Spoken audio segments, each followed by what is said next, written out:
Hello, colleagues from the French Permanent Mission to the United Nations.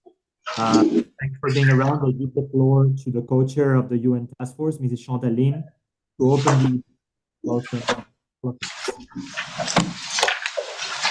I think we need to mute some microphone, perhaps.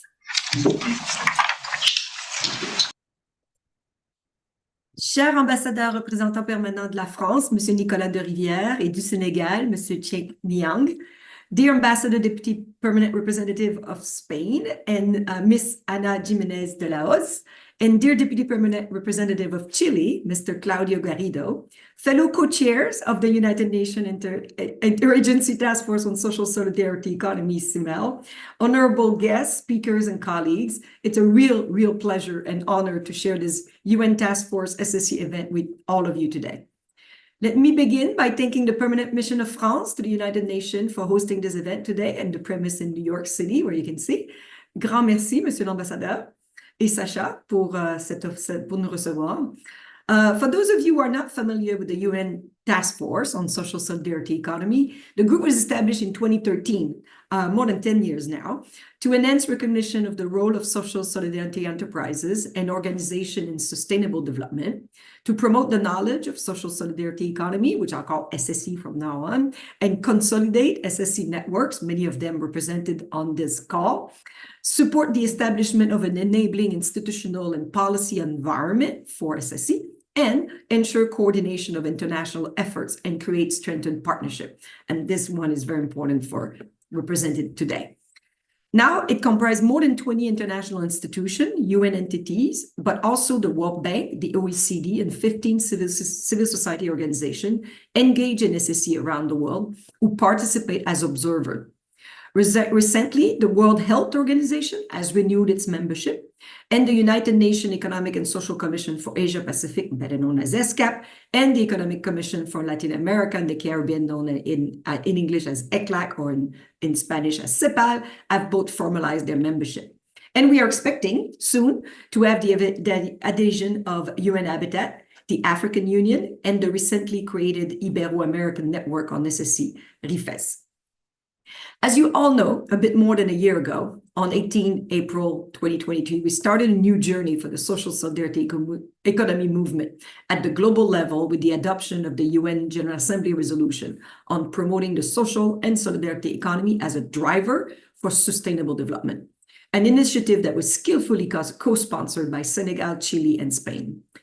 Many things have happened for the SSE community since then, showing accelerated movement that reflects the impact and soul of that resolution, such as, and I'm not going to be exhaustive, the adoption this summer of the African Union 10-year strategy on social solidarity economy, the adoption in November 2023 of a Council of the European Union recommendation on developing social economy framework condition that recommend to the 27 EU member states to either adopt or update their social economy strategy or integrate the social economy into relevant strategies or other policy initiative by November 2025 next year, while taking into account, of course, national circumstances.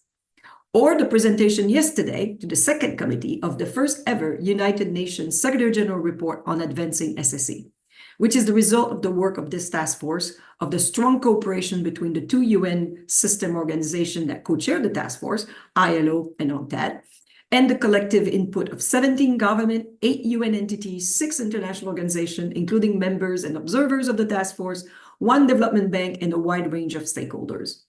The report has been accompanied by the strengthening of the UN task force, as I mentioned, as well as 2 technical working groups that has been created to advance, on the one hand, finance access and support to SSE, and on the other hand, statistics, as well as a new strategic action plan that my co-chair Simel will brief you on.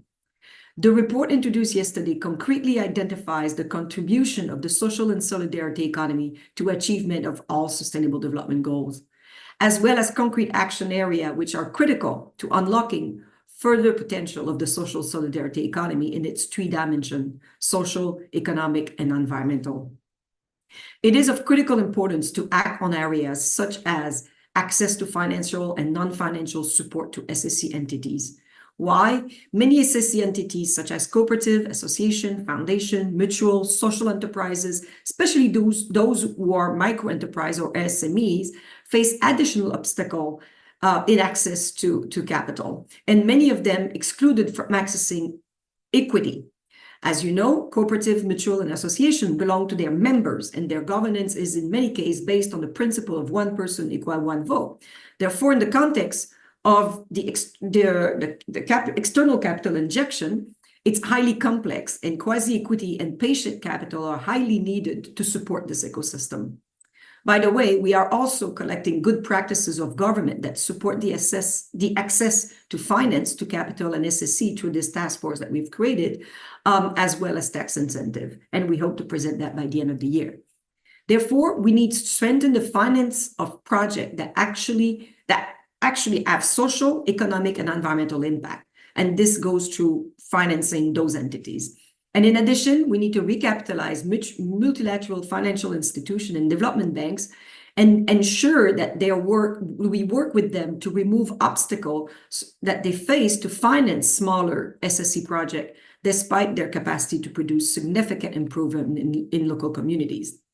This is why we are currently producing a new report on financial and non-financial support to SSE entities. And we are working to mainstream SSE in the upcoming 4th International Financing for Development Conference that will take place in Spain in June, July 2025. We have already submitted input to that effect. We need to support member states wishing to strengthen, introduce, or modernize their legal policies and institutional framework, or to mobilize strategic public procurement, to foster education on SSE entrepreneurship, because there's no one single way of doing business, and SSE forms based on solidarity, democratic, or participatory governments, and the primacy of people and the social objective over capital should be on the menu for entrepreneurs in schools, including for the younger generation, which demand a professional career aligned with these values and their values. We also need to better measure the SSE and its contribution to economic development, to job creation, to social impact, to better inform policies and strategies. This is in the context of today's event. Reflect on what we have collectively achieved, but also on what else is needed to achieve our shared vision. Today, among this community devoted to the promotion of their social solidarity economy for sustainable development, we can commit to make this community grow, to unlock the potential of SSE while maintaining a shared vision, a shared understanding of SSE, of its values, principles, and common features. Honorable ambassadors, we are proud of having mobilized some of the best good practices and SSE experts at global level from different regions as Africa, the Americas, Europe, and Asia, for them to share their knowledge, experience, and expectation on the work that the UN system will continue implementing to boost social and solidarity economy. With these introductory remarks, I'm very pleased to give the floor to Ambassador Nicolas de Rivière for his remark. Ambassador, you have the floor. Thank you very much. You hear me well? Very well. Okay. Dear ambassadors, co-chairs of the task force, ladies and gentlemen, it's a true honor for France and for me to be hosting this event, and I'm delighted to have the opportunity to speak about a topic dear to my country, who celebrated this year the 10th anniversary of its law on SSE. Firstly, I want to thank you, Mrs. Line, Carpentier, and thank also Mrs. Simonezim, co-chairs of the UN Task Force for SSE from UNCTAD and ILO, for organizing this meeting and for your leadership through the work of the task force and for the presentation of the first SG report on the issue. France is proud to have provided contributions to the report, and we are looking forward to moving the social and solidarity economy agenda a step further together with other member states and partners. We would also like to thank the core group members, and in particular Spain and Senegal, for their engagement. The first GA resolution last year was a crucial milestone for the international recognition of the SSE and its important potential to accelerate sustainable development following the ILO resolution in 2022 and OECD recommendation on SSE innovation. In spite of being insufficiently recognized, SSE entails an important part of our economies. For instance, in France, it represents 15% of private employment and 10% of GDP. SSE goes beyond the sole economic lens. It is a broader vision, a model for our societies. On one hand, the social front, it places human beings before profits and reduces inequalities, notably promoting the reinvestment of earnings and democratic governance.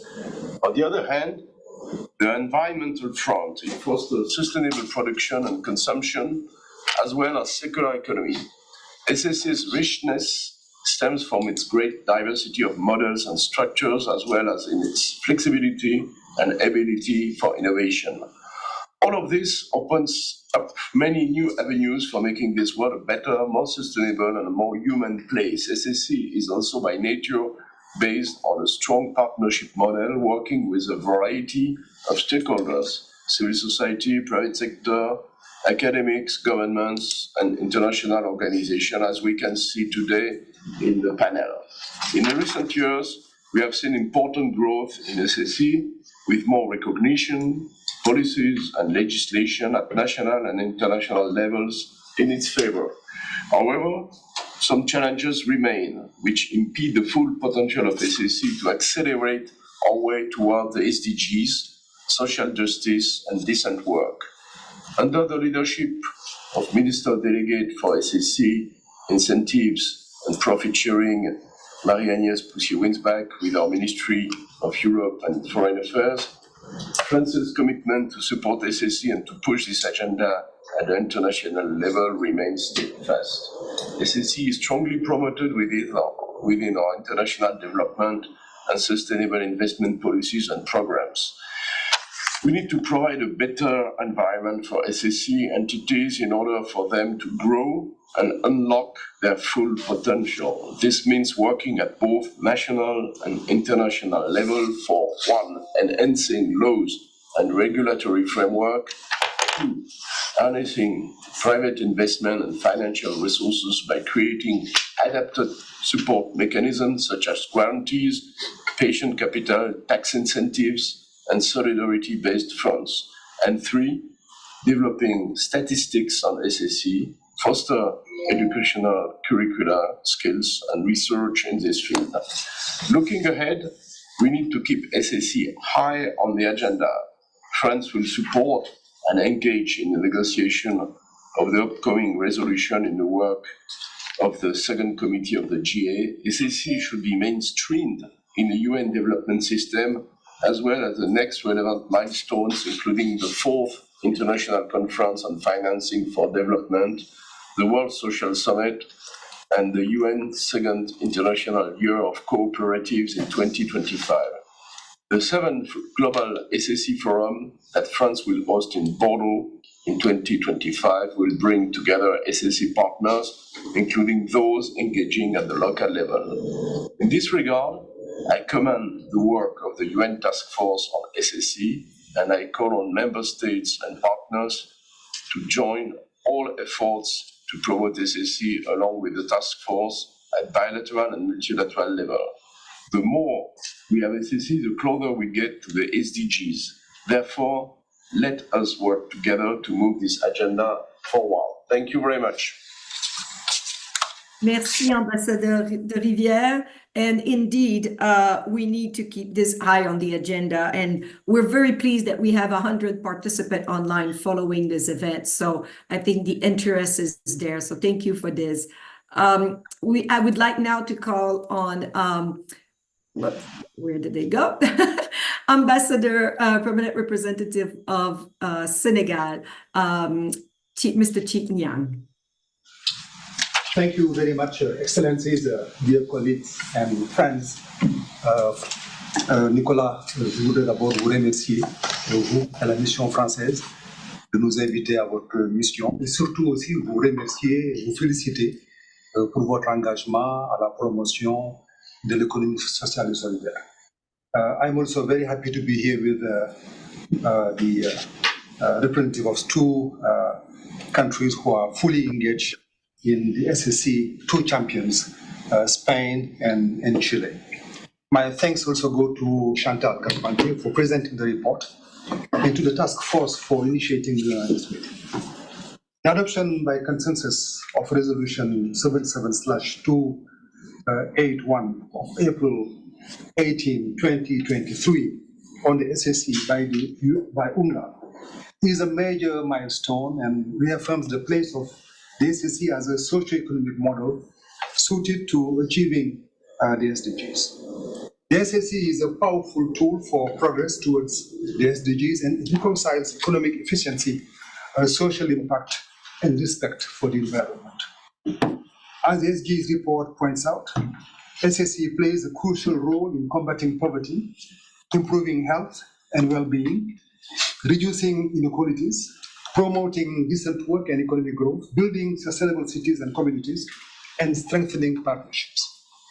By putting people and the environment at the heart of their concerns, SSE companies are creating a more inclusive, equitable, and sustainable economy, promoting citizen participation and meeting the needs of the most vulnerable populations. The 6th edition of the World SSE Forum, which was held in Dakar last year, 1 month after the adoption of the above-mentioned resolution, was the occasion for numerous changes, reflections, and proposals, but also for demonstrating that the SSE is today the socio-economic model best suited to achieving the SDGs. The central theme of the forum was the transition from the informal economy to collective and sustainable economies for territories. And more than 5,000 people, mostly women, from over 250 cities and 70 countries took part to the forum.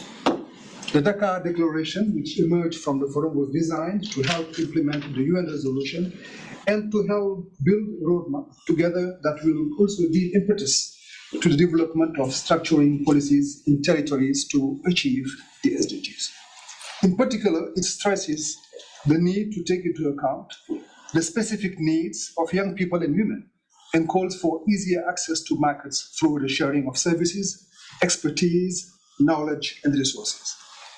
The declaration also calls for cooperation and the creation of platforms for the capitalization, dissemination, and valorization of initiatives, experiences, and knowledge in order to strengthen the capacity of players and decision makers.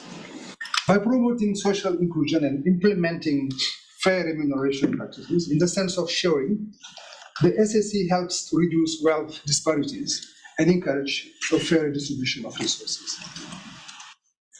And the new Senegalese authorities wish to go further in institutionalizing the SSE economy, the SSE as a lever for sustainable, participative, and integrated local development through a project approach and public-private partnership.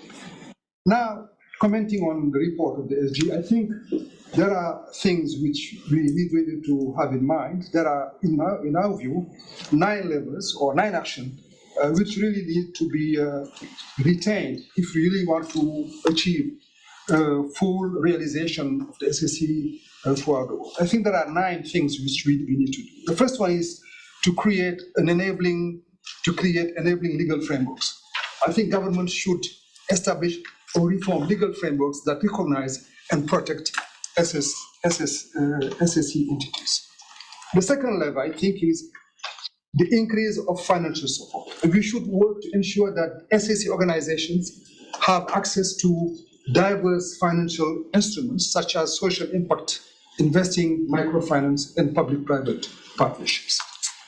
It is also important, thirdly, to institutionalize the SSE by having member states consider institutionalizing the SSE through dedicated ministries or government departments. I know that this doesn't exist in all countries, but I think it would be good to have that kind of structure in government. Fourthly, I think we need to strengthen data collection and research. We need to invest in building systems for data collection and research on SSE activities. Developing standardized metrics and reporting frameworks will enable policymakers to make informed decisions. Fifth, we must facilitate market access. Government should ensure that SSE entities have access to markets by creating fair procurement processes that prioritize socially responsible enterprises. 6, promote SSE in global fora. Advocate SSE in global discussions on development, climate action, and inequality reduction. 7, support local and regional initiatives. Government should also tailor the SSE strategies to local contexts, ensuring that regional and municipal governments have the autonomy and the resources to support initiatives that align with their local needs. 8, empower women and youth. I know it is in the report of the Secretary General, but we really have to pay attention to that, making sure that we can ensure equal access to finance, to markets, but also to decision-making roles. It's very important. And lastly, ninthly and lastly, foster international cooperation. Member states should collaborate with international organizations and NGOs to support SEE development across borders. Sorry to be long, but I really wanted to share these levels which we think are important to advance and promote the SSE. I thank you. Thank you so much, Ambassador Niang. And on the contrary, thank you for detailing these 9 levers, which are very important indeed. Many of them, I believe, included, but the empowering of women and youth and the localizing of these strategies at the local level, procurement could be strengthened indeed. So thank you so much for this. And also for, pointing out that the SSE might be one of the best economic model to achieve the SDGs. So thank you for this. It's my pleasure now to give the floor to Deputy Ambassador, Permanent Representative of Spain to the UN, Ms. Ana Jiménez de la Hoz. Ma'am, you have the floor. Thank you so much for giving me the floor and for the invitation to participate in this very important event. I also join others in thanking very much the Permanent Mission of Spain for hosting us. Merci beaucoup, Monsieur l'Ambassadeur. And also the UN Interagency Task Force for their work and for their presentation. Many of the things that I had in my notes have been already said by the distinguished permanent representatives of France and Senegal. So I think from my side, the first thing that I would like to highlight is the importance for us of the spirit of collaboration when we come to discuss SSE. And I think this event is a very good example because when I was looking through the notes, through the program, it's really a comprehensive event which will give us the opportunity to hear many points of view in the ensuing discussion, and we think this is very important. We are also very grateful for the great participation online, and as we as co-facilitators together with our colleagues from Senegal and Chile embark upon the negotiations of the future resolution that was mentioned here, it is also very important for us to be able to hear different points of views and have really very informed discussion that will then fit into our deliberations. So really thank you very much for this opportunity to start our works as co-facilitators on a very strong ground. Regarding the report, much has been said already and we agree with all of that. We were very grateful and very appreciative about the focus of the report. It's very helpful because it really covers many angles related to SSE with the ultimate goal, as the permanent representative of Senegal pointed out, to achieving Agenda 2030, which I think is the common objective for all of us. We also recognize the role that Spain has played in SSE. We were pioneers on this. We have a law already, a very strong legal framework dating back to 2011, which was also passed with the support of the whole political spectrum in Parliament, and we are embarked upon the implementation of the social economic strategy for 2023-2027. And another thing that I think is very helpful about the report and was also mentioned before, it that really looks forward to the great opportunities that we will have in 2025 to continue our multilateral discussions in this issue, the fourth Conference on Financing and Development was mentioned, together with the World Social Summit for Sustainable Development and the second International Year of Cooperatives that will also take place in 2025. So I think we had a very good basis first to discuss what we have now, the landscape, the direction of travel, and then to look for opportunities, particularly next year, about how we can consolidate the gains and work on the challenges that have been mentioned already in this meeting. So thank you very much. Gracias. Thank you so much, Ambassador Jimenez. And indeed, we're very keen to see how we can engage into these upcoming conferences, the FFD, the Social Summit, the International Youth Cooperative, which also was mentioned by Ambassador de Rivière. And I would be remiss if I didn't mention and thank both the government of France and Spain for the financial support to the task force, because this resolution, as you know, has been adopted within existing resources. So thank you, because we couldn't do the work that we do without your support. So thank you so much to both of you. I'd now like to give the floor to Deputy Ambassador, Permanent Representative of Chile, Mr. Claudio Garrido. Thank you for giving the floor. Excellencies, Ambassador of France, Senegal, and Spain, distinguished panelists and speaker colleagues, allow me to start by thanking the United Nations Interagency Task Force on Social and Solidarity Economy for your support in putting together this event, and the Permanent Mission of France for hosting us today. I would also like to thank Mrs. Carpenter for her remarks. The theme of today's session could not be clearer: unlocking the social and solidarity economy full potential for sustainable development. We gathered this morning not just to reflect on the significance of the Secretary General report, but also to examine the transformative power of social and solidarity economy in our quest for sustainable development economy. Given the growing structural inequalities and growing environmental issues, we must not forget that social and solidarity economy offer a strong alternative that emphasizes the social goals, unity, and mutual aid instead of prioritizing profit maximization with the involvement of various enterprise organizations and other economic entities. Chile is one of the facilitators of the resolution promoting the social and solidarity economy for sustainable development. Firmly believe that the contribution of the SSE extend far beyond economic growth. They play a critical role in promoting social dialogue, enhancing labor rights, and fostering community resilience by supporting local economies and empowering marginalized women and marginalized groups.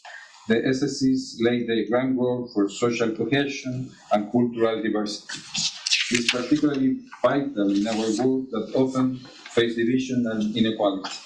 As we focus on the potential of the SSE, must also recognize its pivotal role in achieving the 2030 Agenda for Sustainable Development.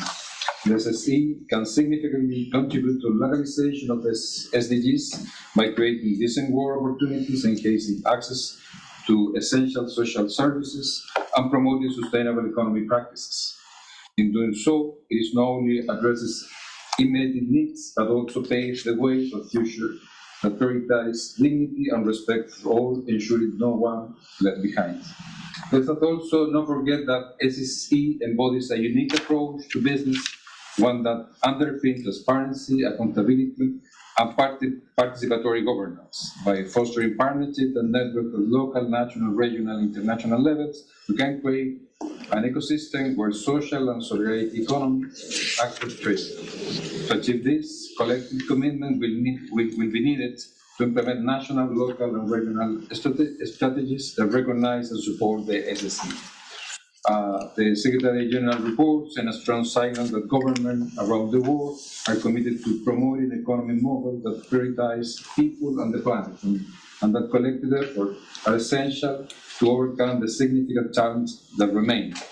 Just to mention a few, as previously mentioned, the Ambassador of France, the lack of SSE specific programs in areas such as statistics, research, education, training, as well as access to financial and non-financial resources.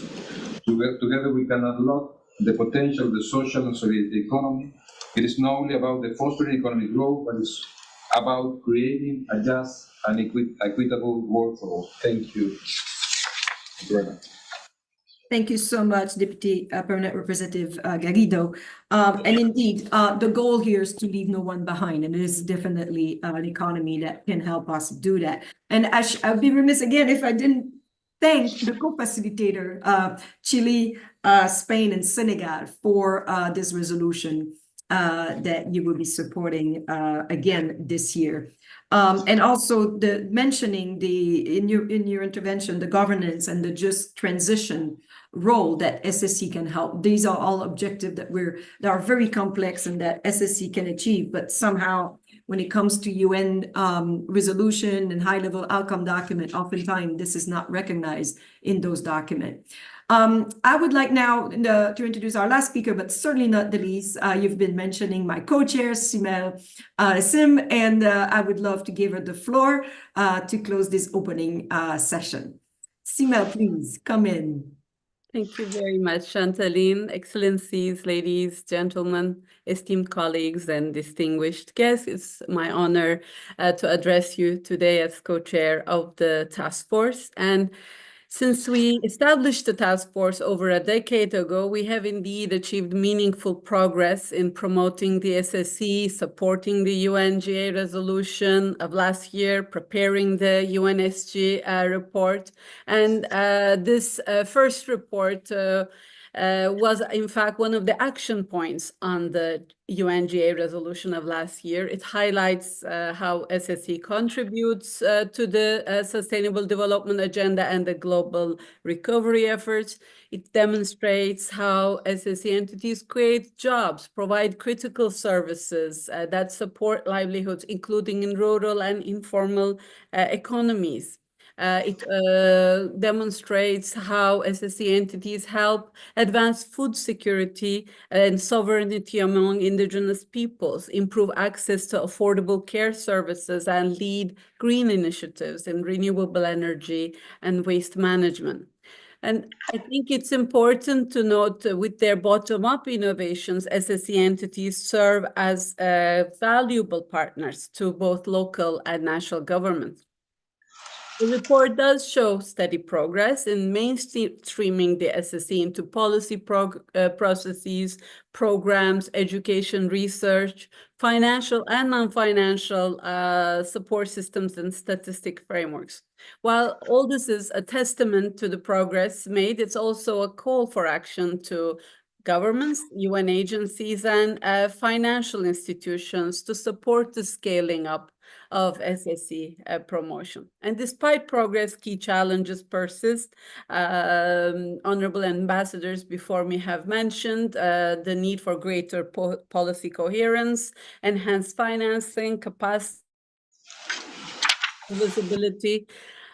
And the report, of course, has some forward-looking recommendations to ensure continued progress. For those of you participating in this session, please read and reflect on the findings of this report. A key point is how UN entities can further implement the resolution and take concrete actions to advance the SSE. And I would like to take a moment to reflect on what that means. The resolution encourages entities of the UN development system to integrate the SSE into their programs and policies. And as co-chair of task force, I call upon our sister UN agencies, especially those with country offices, to join us in helping unlock the potential of the SSE as a key driver for sustainable development. To illustrate how UN entities can lead in this effort, I'd like to share a few highlights from my own agency, the ILO, co-founder, co-chair of the UN Task Force, and the Specialized Agency for Social Justice and Decent Work. Each of our UN agencies have their own strengths, and by focusing on these core areas of expertise, we can collectively unlock the full potential of SSE. And the ILO brings together governments, employers, and workers of 187 member states. It has promoted the SSE since 1919, League of Nations days, with a dedicated unit established since 1920. Consultations with cooperators are enshrined in the ILO Constitution and a recommendation on cooperatives has existed since 1966, revised more recently in 2002. Our approach relies on developing international labor and statistical standards and supporting their implementation in 107 countries where we have programs and activities. Having an explicit mandate is essential for UN and multilateral entities to effectively promote the SSE, as ILO's resolution, strategy, and action plan on decent work in the SSE demonstrate. These texts provide us with clarity, and as reflected in the tripartite definition developed by the ILO and recognized in the UN resolution. The speakers here, and many of you may know, but I just want to emphasize for those of you who may not, the SSE encompasses co-ops, associations, mutual societies, foundations, social enterprises, self-help groups, and other entities that adhere to its values and principles. This is an important emphasis. These are value and principle-based businesses.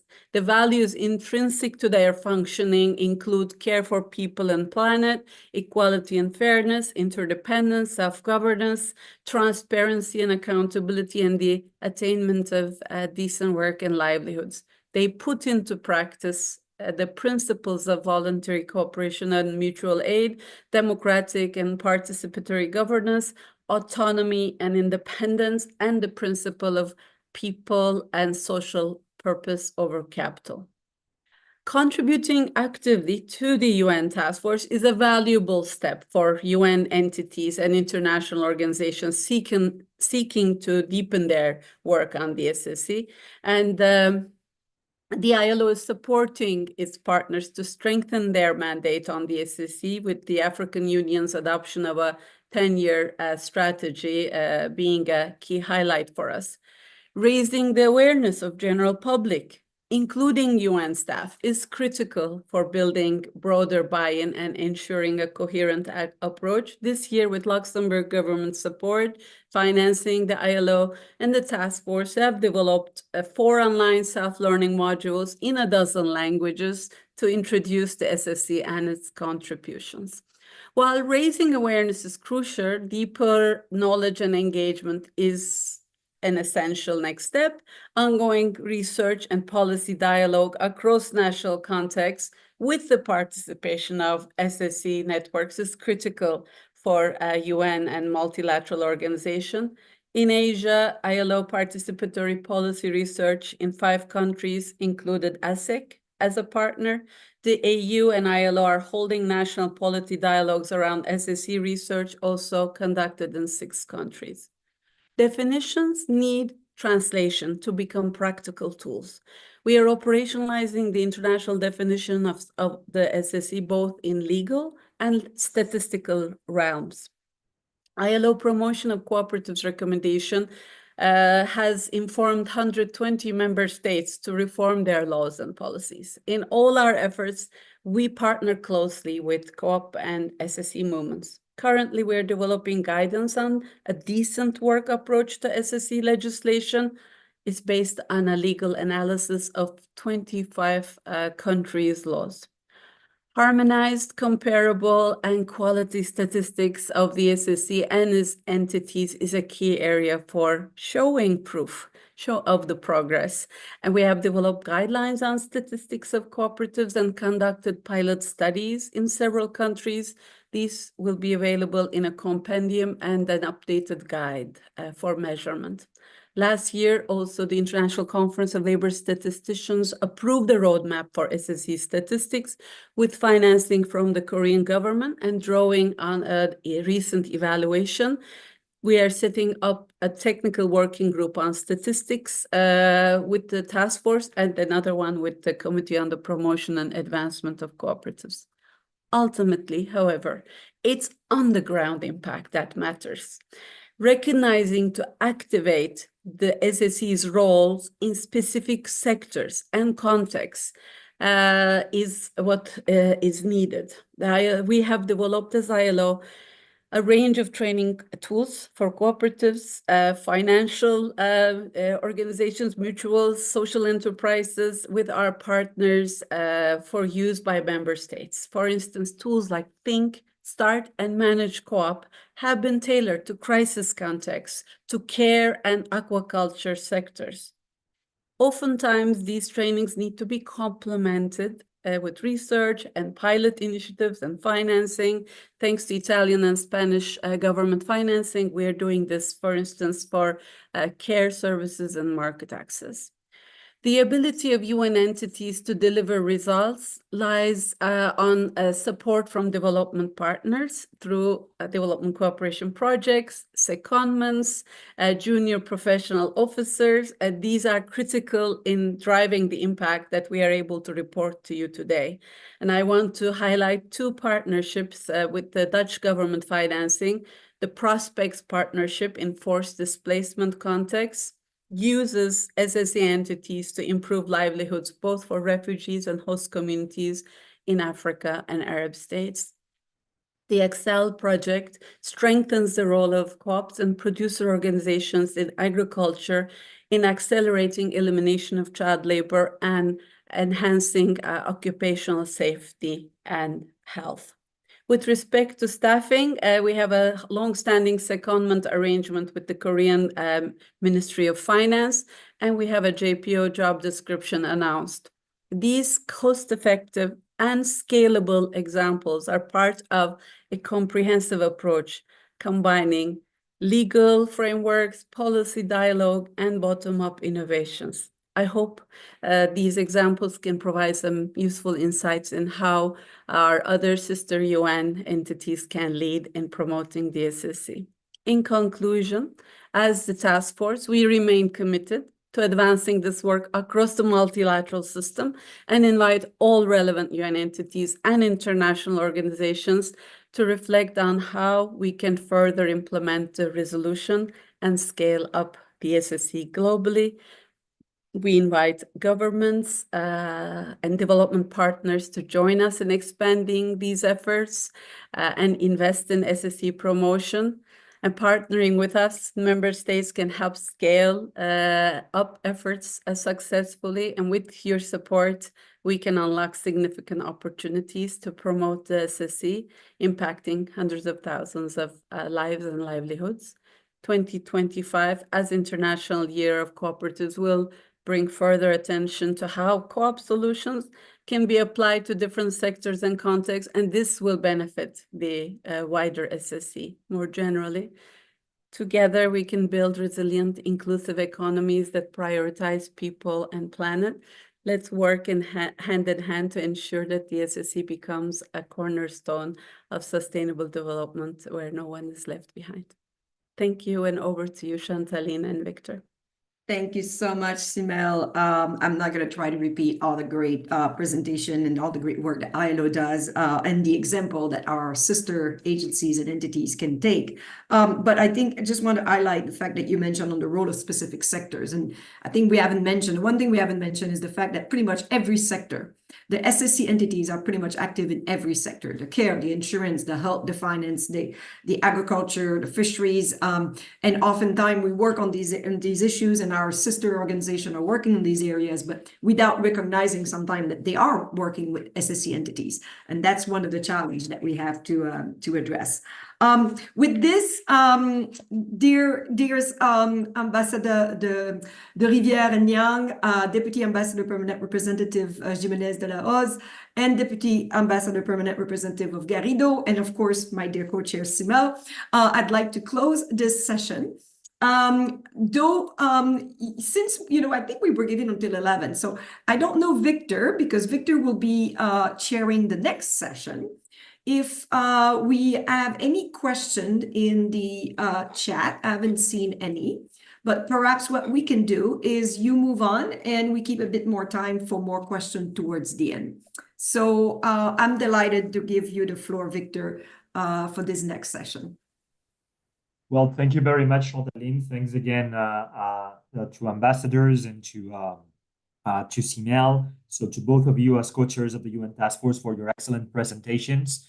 And indeed, right now we will start a new panel in which we will be talking with experts on social and solidarity economy, because indeed a lot has happened till the UN resolution was approved a bit more than 1 year ago.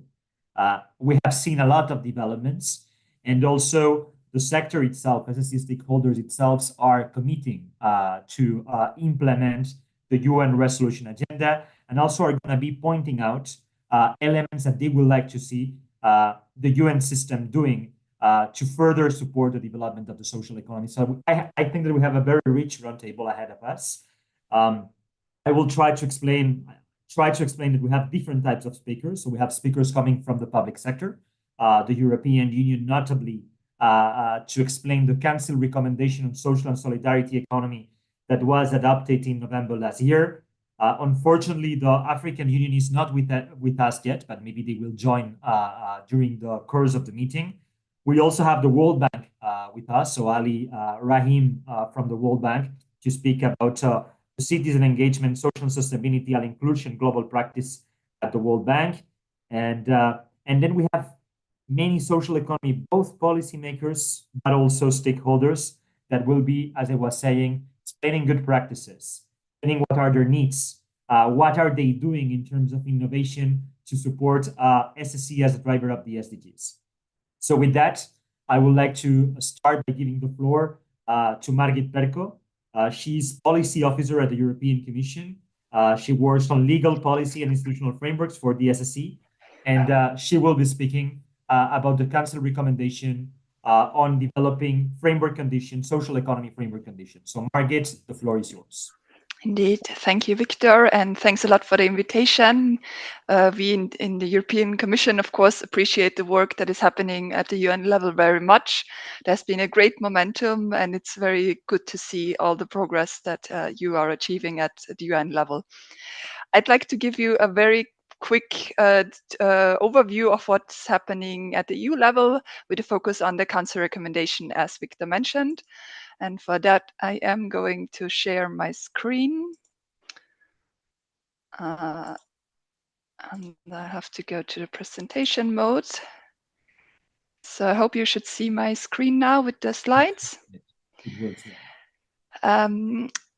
Our main guiding document is the action plan for the social economy that has been adopted in December 21.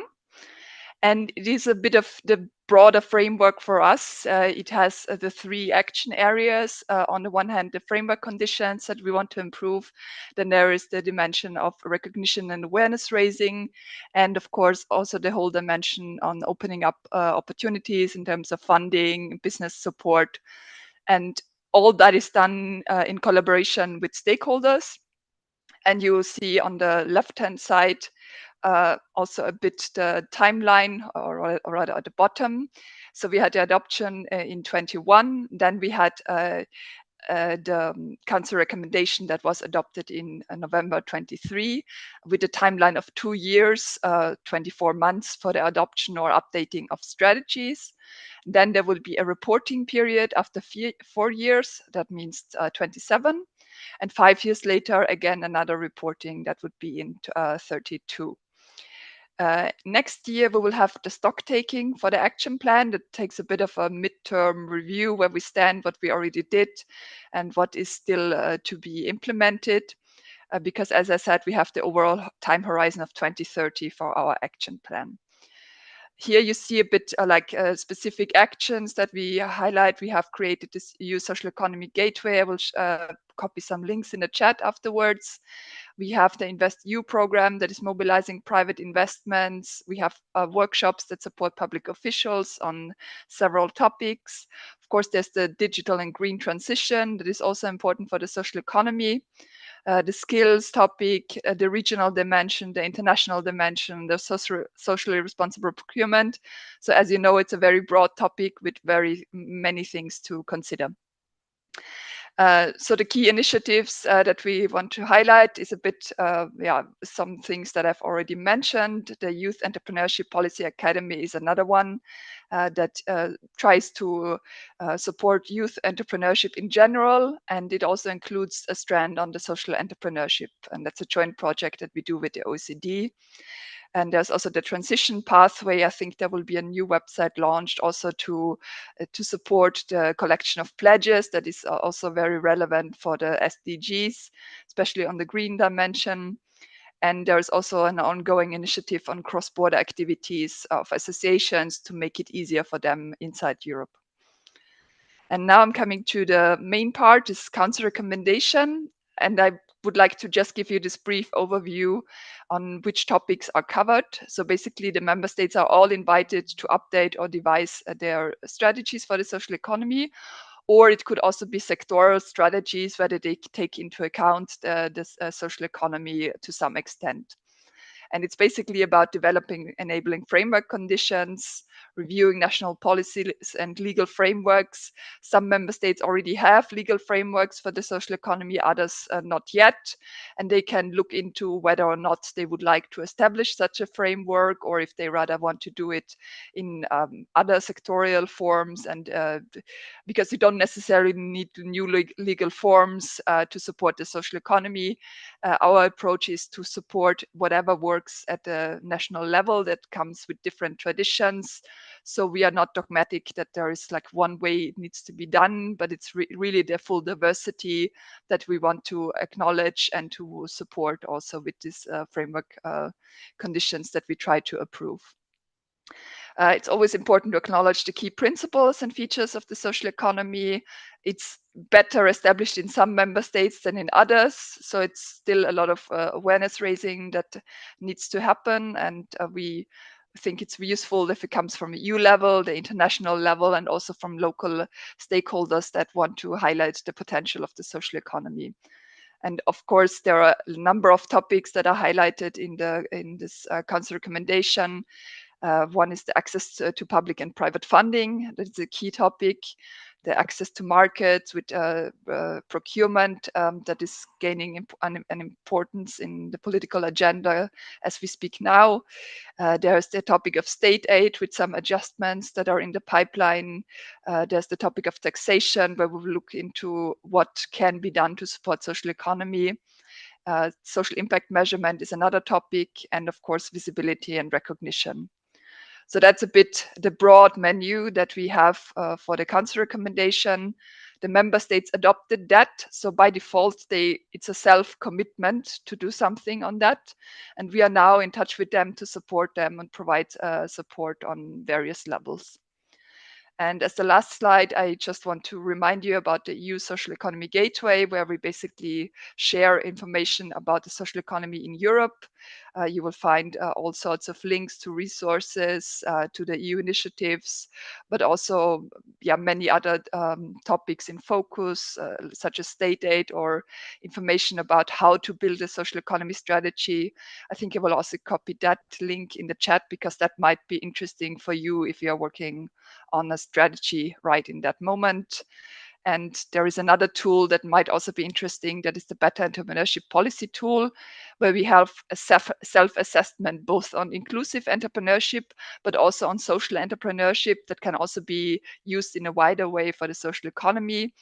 That allows, for example, a region to collect a group assessment of how your current framework conditions are, and it can also give you ideas where you could adopt something to improve the framework conditions. So maybe that's also of some interest for you. Yeah, I think that's the main parts from my side. And if you have questions, I'm of course available, and I will stop sharing now if I find the button. Just a second. Stop Thank you very sharing. much. Thank you very much, Margit, for this presentation. I think that we all know that the European Union is indeed an example in terms of promoting the social and solidarity economy.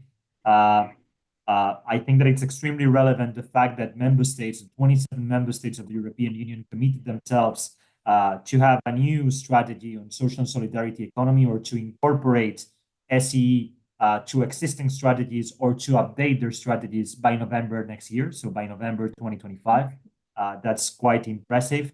And also, beyond what you have mentioned it, but beyond what you have presented, because today we wanted to focus on legal and policy frameworks, which is what you have done. Something really interesting about the European Union is also that social economy is one of the 14 pillars of its industrial strategy. So as a sector, it has been identified as one of the key pieces for the European economy to be more sustainable and more resilient, which I think alongside with renewable energies, automotive, and so on and so forth. So I think that that's of course, agri-food system. So I think that that is highly relevant. So thank you very much, Margit. I will say to everybody following us, to the more than 100 people following us, and also to the people in the room in New York in the French Permanent Mission, that if you have any concrete questions to our speakers, please do not hesitate to do them at the end of our session. As we are a bit ahead of time, we might have some minutes at the end for our speakers to reply some questions. So thank you very much again, Margit. I will now give the floor to Ali Rahim, as I was saying before. Ali is a global lead on civic engagement at the World Bank. We met him through Chantaline Carpentier, to the co-chair of the task force some days ago. And Ali, it was amazing to find you, because it gives us an interlocutor with the World Bank to speak about social economy, to talk about social economy, and to talk about access to finance for these entities that, as you can see, is high on the agenda of the UN resolution and the UN SDG report. So please tell us what you're doing and how we could further cooperate on supporting access to finance for SSE entities. Thank you so much, Victor, and it's a real pleasure to join all of you today here for this important session. And you know, I think and to work with many of you, Chantaline, thank you very much for having us. And I see Jeru Bilmoria is a very close collaborator who will speak later. And we've been working with many actors on how the social economy should be a part of the international financial architecture reform that's being discussed, and the evolution of the World Bank, which is well underway right now. I think, you know, when we look at the World Bank, of course, our primary role is to fund sovereign governments and also to provide private sector finance in emerging economies. But we increasingly see the importance of social economy actors and a diverse set of actors that exist in that space between the traditional private economy and the governments we support, and the critical role they have in achieving the traditional SDGs, which we've been now supporting for many years, but also in the emerging space of climate finance. And of course, the World Bank is the largest international public source of climate finance today and will grow, and it's a big part of the evolution. So I think we look at that diverse set of actors, associations, cooperative, mutual organizations, foundations, NGOs, voluntary groups, and social enterprises. We're not traditionally designed to work extensively with them through our traditional lending arm, but we have had many programs over the years to collaborate with these kinds of actors. But we see a need to systematize that going forward as we look at the renewal of the IFIs and the international financial architecture more broadly. This group is obviously well aware of the pressing finance need. The World Economic Forum estimated a 1.125 trillion global financing need for the social economy, and leveraging institutions like the World Bank as a scaling agent for the type of social innovations emerging from the social economy is key. The World Bank can play a role in addressing some of the constraints through development policy lending, policy dialogue with governments, its programmatic loans across development areas, you know, with respect to limited access to finance, change in government support and regulation, inadequate fiscal legal frameworks, limited access to procurement processes. And these are all things we're thinking about as we build sort of the next stage of civic citizen engagement and social economy engagement at the bank. We'll be launching a new global program called the CIVIC, the Civil Society and Social Innovation Alliance, which is going to be looking at how we support this and how we try to identify and scale social innovations related to key areas where the bank is trying to scale its support. This will also have a attached financing facility, and we're really thinking about how this can be a catalytic instrument to bridge in the kinds of innovations that make a difference in the large-scale public and private investments we already do. I think it's very important, as our European Commission colleague said, to link this to sort of the key emerging sectors we're thinking of. And I think climate and nature are a core area where the social economy actor roles are key. I'm thinking of an example here that was highlighted in a recent social economy report from the WEF in Indonesia, looking at one of the largest carbon sinks in the world, the Indonesian peatlands, and how to build participatory oversight of the carbon credits that go to these areas. We're thinking a lot at the World Bank today about the integrity of voluntary carbon markets, for example, which will be a huge vehicle for channeling climate finance. It's very hard to envision these markets having high integrity without thinking of the role of social economy actors. In this particular case, it was partnerships with local communities, global networks of NGOs, CSOs, CBOs, that were used to then ensure that the carbon revenues went to activities that protected highly localized ecosystem. In the end, this project protected over 100,000 hectares of peat forest in central Indonesia. That was also the protected home of 5 to 10% of some critical endangered species like the Bornean orangutan. We have many examples like this, including in the digital transition. There's an example of the organization Isoko that worked with rural communities in Africa on digital transformation and financial inclusion, particularly focused on boosting farmer productivity and developing community-based management platforms to track benefits and support community-based projects. 5 million Africans in rural areas now have been supported through this program. So I think the key thing to think about, especially in these frontier sectors as we scale, is how support to social economy actors can be paired to traditional government investments that the World Bank does to ensure that these are supported in concert. The establishment of this new vehicle will in particular also be looking at how we bring civic and more participatory approaches to development finance. So as part of the bank's new corporate scorecard, we will also have, as part of the 20 indicators of the bank's effectiveness, a new indicator on civic and citizen engagement. This will be linked to the new global program I mentioned. So as we move into larger scale public financing, unlocking even larger volumes potential private financing, a lot of it is going to be connected to climate. I think we have to understand how social economy actors will play a critical role in building trust, integrity, oversight, and inclusion. And this requires building systems. It requires new kinds of partnerships between government and social economy actors. So as we move forward, we look forward to working with many of you as we build out this new architecture in the bank and bring a broader set of actors into sort of the renewal of the financial architecture in the World Bank that we are working on right now. So thank you for having us today and look forward to discussing more. Thank you very much for this presentation, Ali, and for giving us these updates on how the World Bank is seeking for more civic engagement, which is precisely what social and solidarity economy does through the participation of workers in the economy, through the participation of citizens that produce their own renewable energy or that manage collectively biodiversity or that manage collectively agricultural lands. So thanks a million for that. And indeed, I'm pretty confident that the whole UN task force and its technical working group on finance access and support is at your disposal to cooperate on what you are currently doing. From you, we will pass the floor to a person, to Claude Dorion. He's Director General of MCA Conseil, Treasurer of ESS International Forum, of Social and Solidarity Economy International Forum. Claude is actually an expert on access to finance and support for SSE entities, and he's going to speak also on how governments support that, how new partnerships with governments are built to support access to finance and support for SSE. Claude, you're from the bar, so it's not a fantastic way of, I guess, joining, but the floor is yours. Thank you, Victor. It's also a pleasure to talk right after the World Bank. My organization is a bit smaller.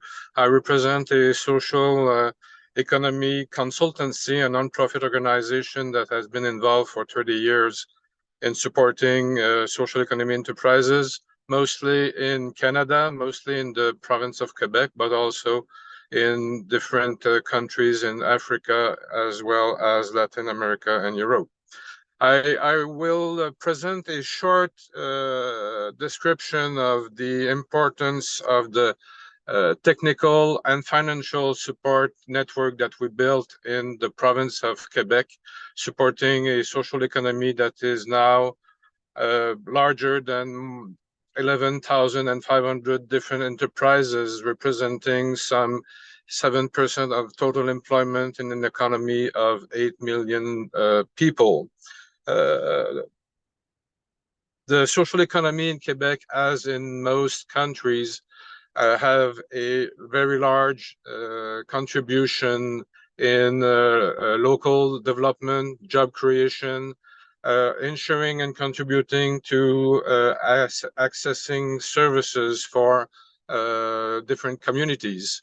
And we succeed in having this contribution by helping the enterprises to overcome challenges and access barriers toward financing. Victor, you can switch to the next slide.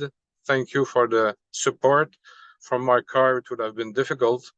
Like in many small and medium enterprises, we face financing challenges among the size of the financing that gives a higher cost of management for smaller loans. We face in front of the financial sector the cultural shock of being non-profit organization. They may encounter difficulties in structuring their project, since their projects will depend on a certain hybridation of revenues, which makes the business plans more complicated, more complex to build.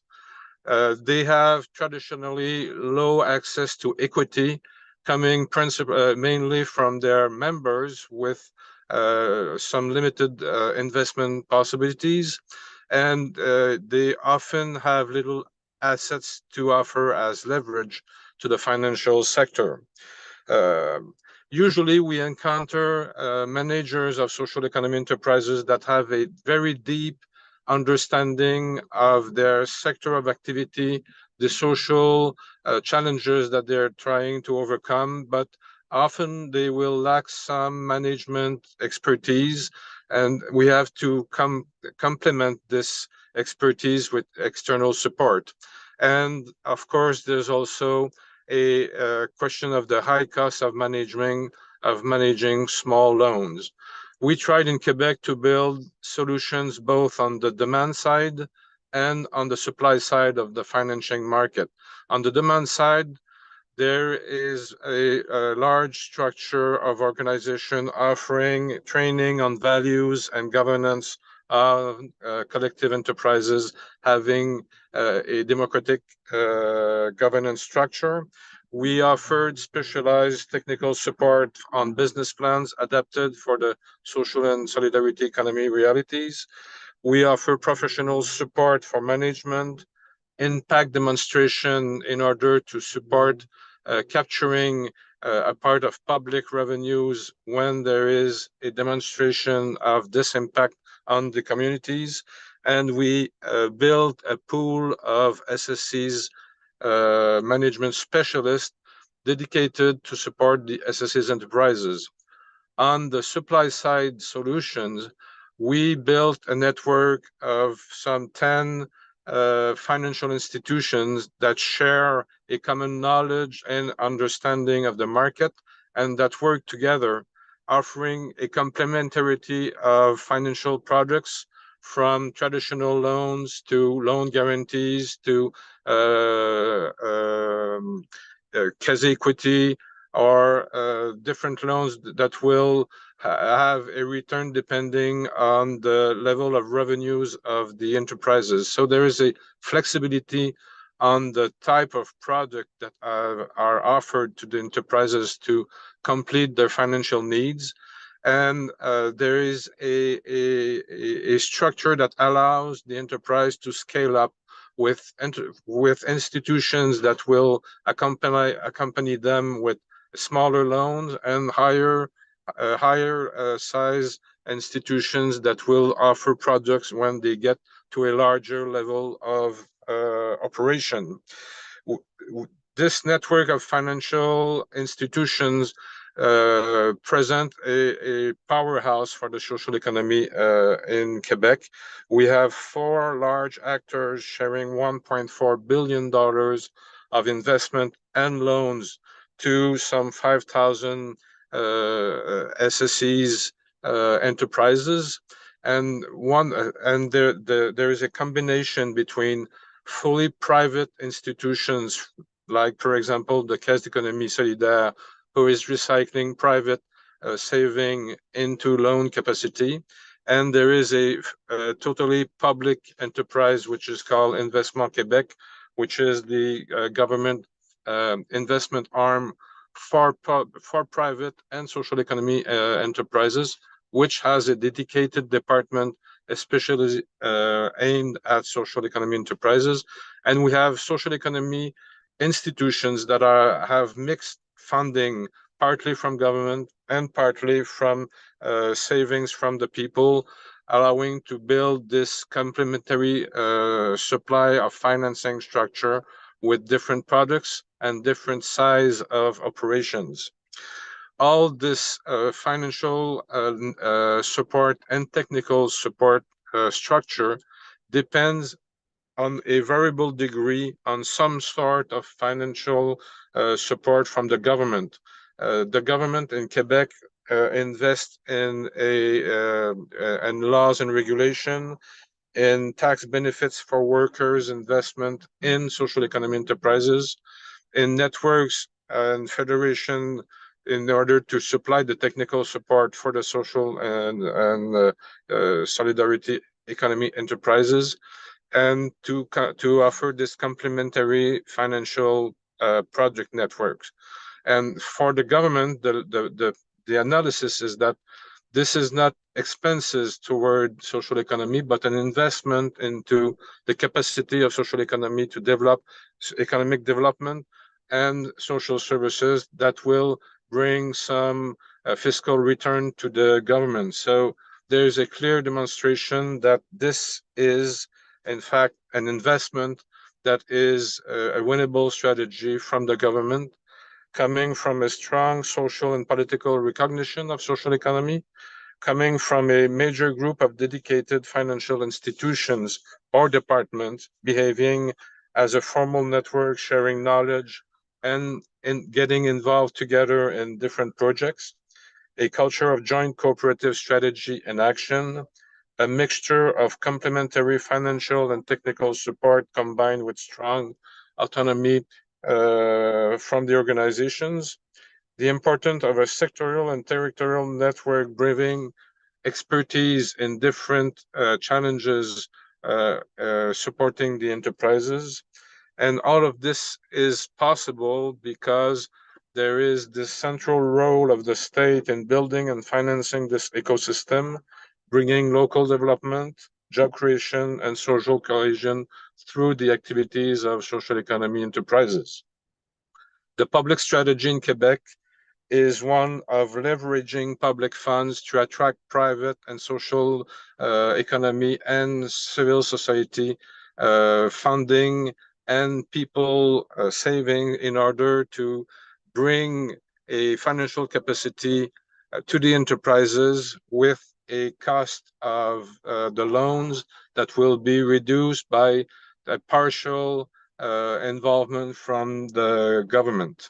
So this strategy of working together between the private sector, the saving of the people, the institutions in social economy, and the government allows us to build this network that support the development of the social economy in Quebec. And we strongly believe that this hybridization of sources and expertise is a main winning strategy to ensure the capacity of social economy to concrete its objective toward overcoming the different challenges of the Sustainable Development Objectives. Thank you. Thank you very much, Claude, also for the presentation, for joining from your car and going to a meeting. We made an exception with you. Actually, you were not in the agenda on the third place, but as you had a meeting, we decided to give you the floor on the third position. It is important to say that before we were talking about citizens participating actively in the economy by consuming renewable energy and producing renewable energy, by consuming certain types of food, by building their houses in the midst of a housing crisis in many countries, right? So in Quebec, they are also mobilizing their finance. That's what workers' funds do, and then they invest on social impact. So citizens are also mobilizing their money to invest in social economy and in social impact in generally. And I think that this is a global good practice, which is highly interesting, and how the state also incentivizes those types of investments. So thank you very much again, Claude.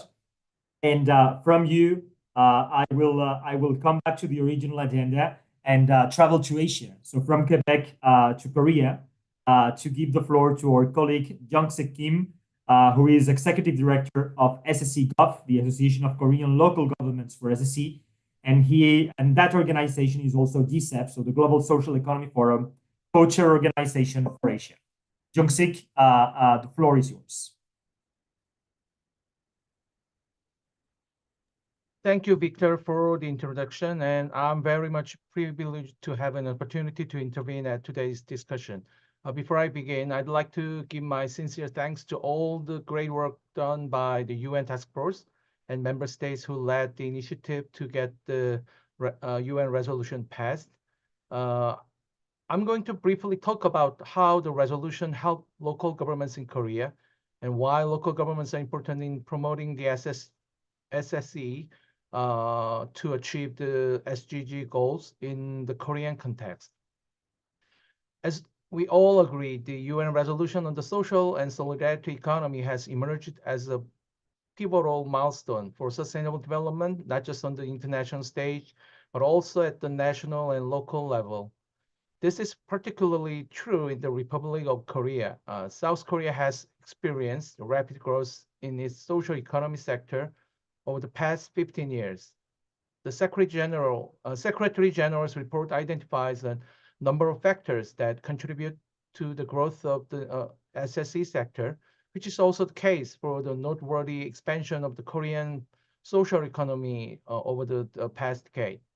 Specifically, this growth has been made possible through the support of the political leadership, along with the relentless efforts of SSE actors in Korea.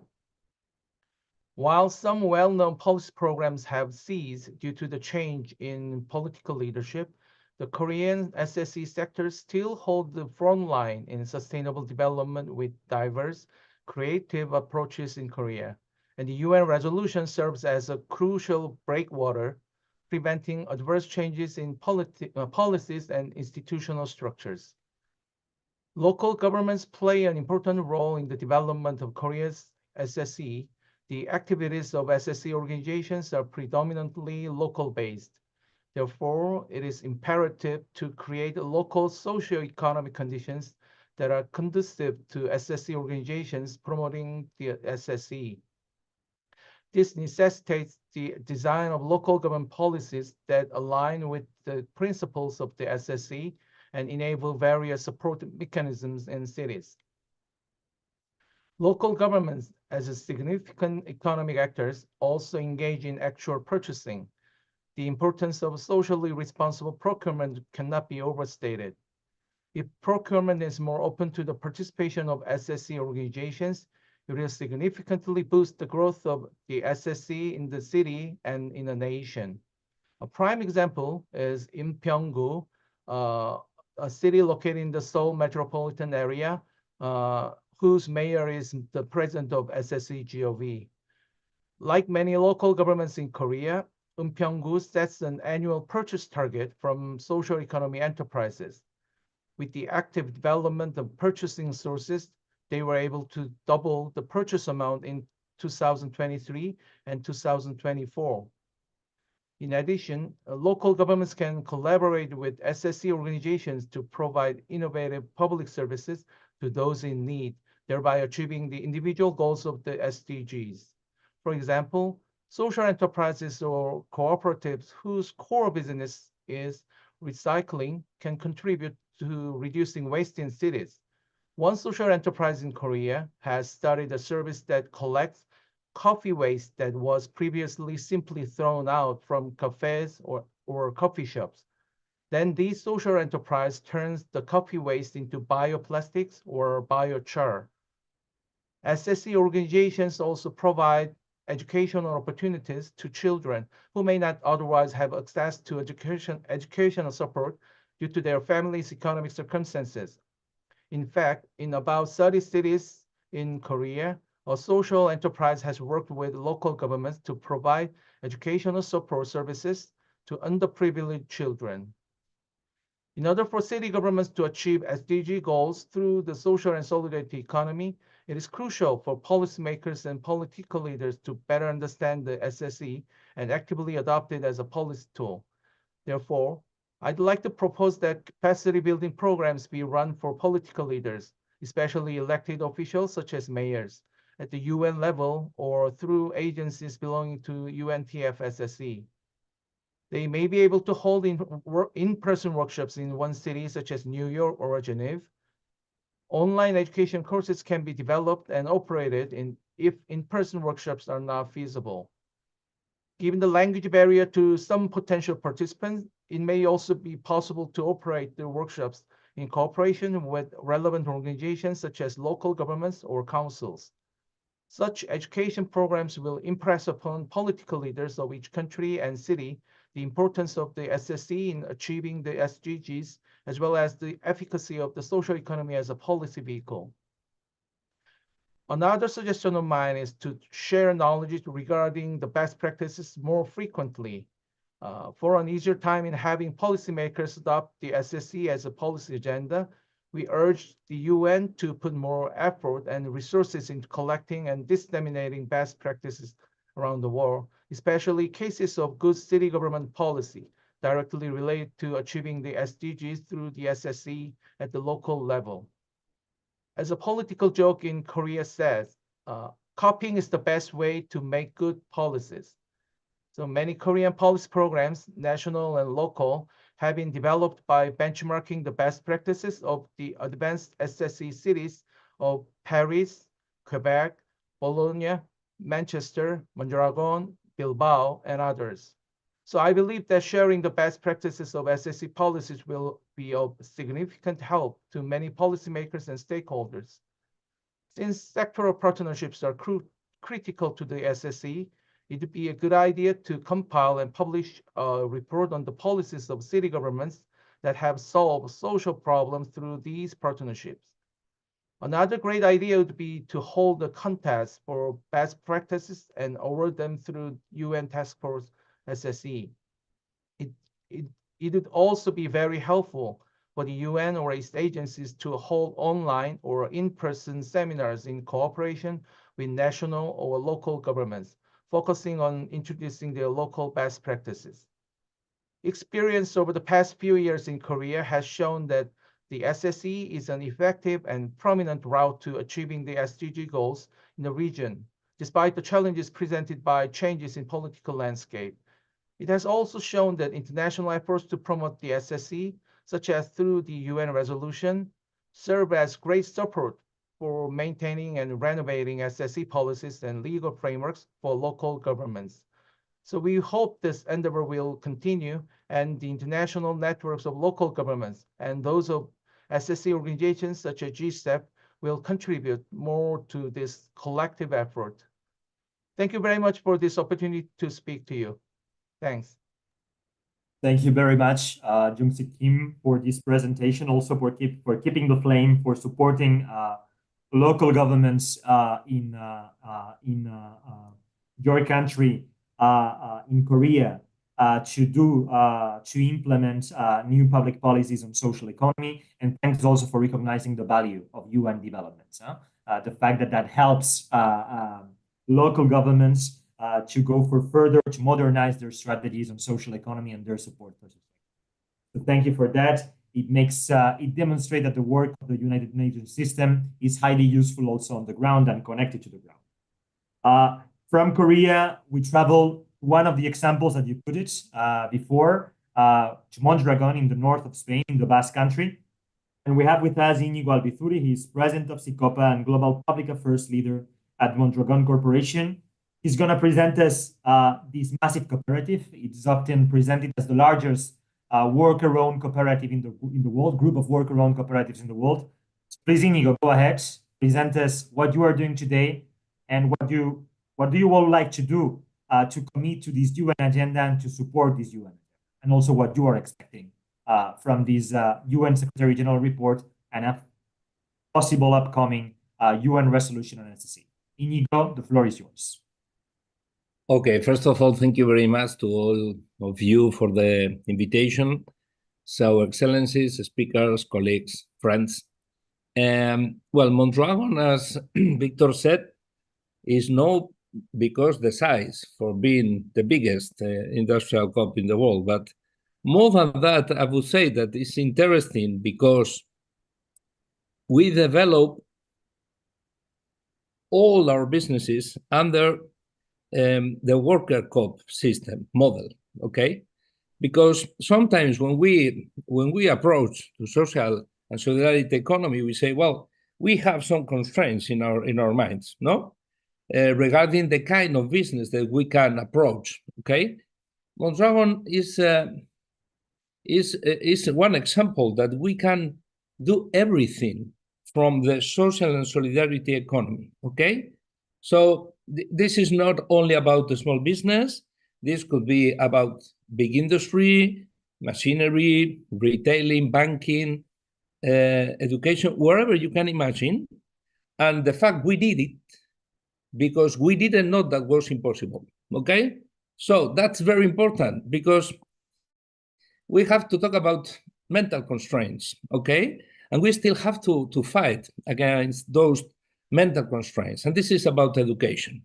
So we were born from the university, okay? People think that we are a big industrial group with a small university, and it's exactly the opposite, okay? We are a small university that using, let's say, industrial means for having our real goal, that is the social transformation, okay?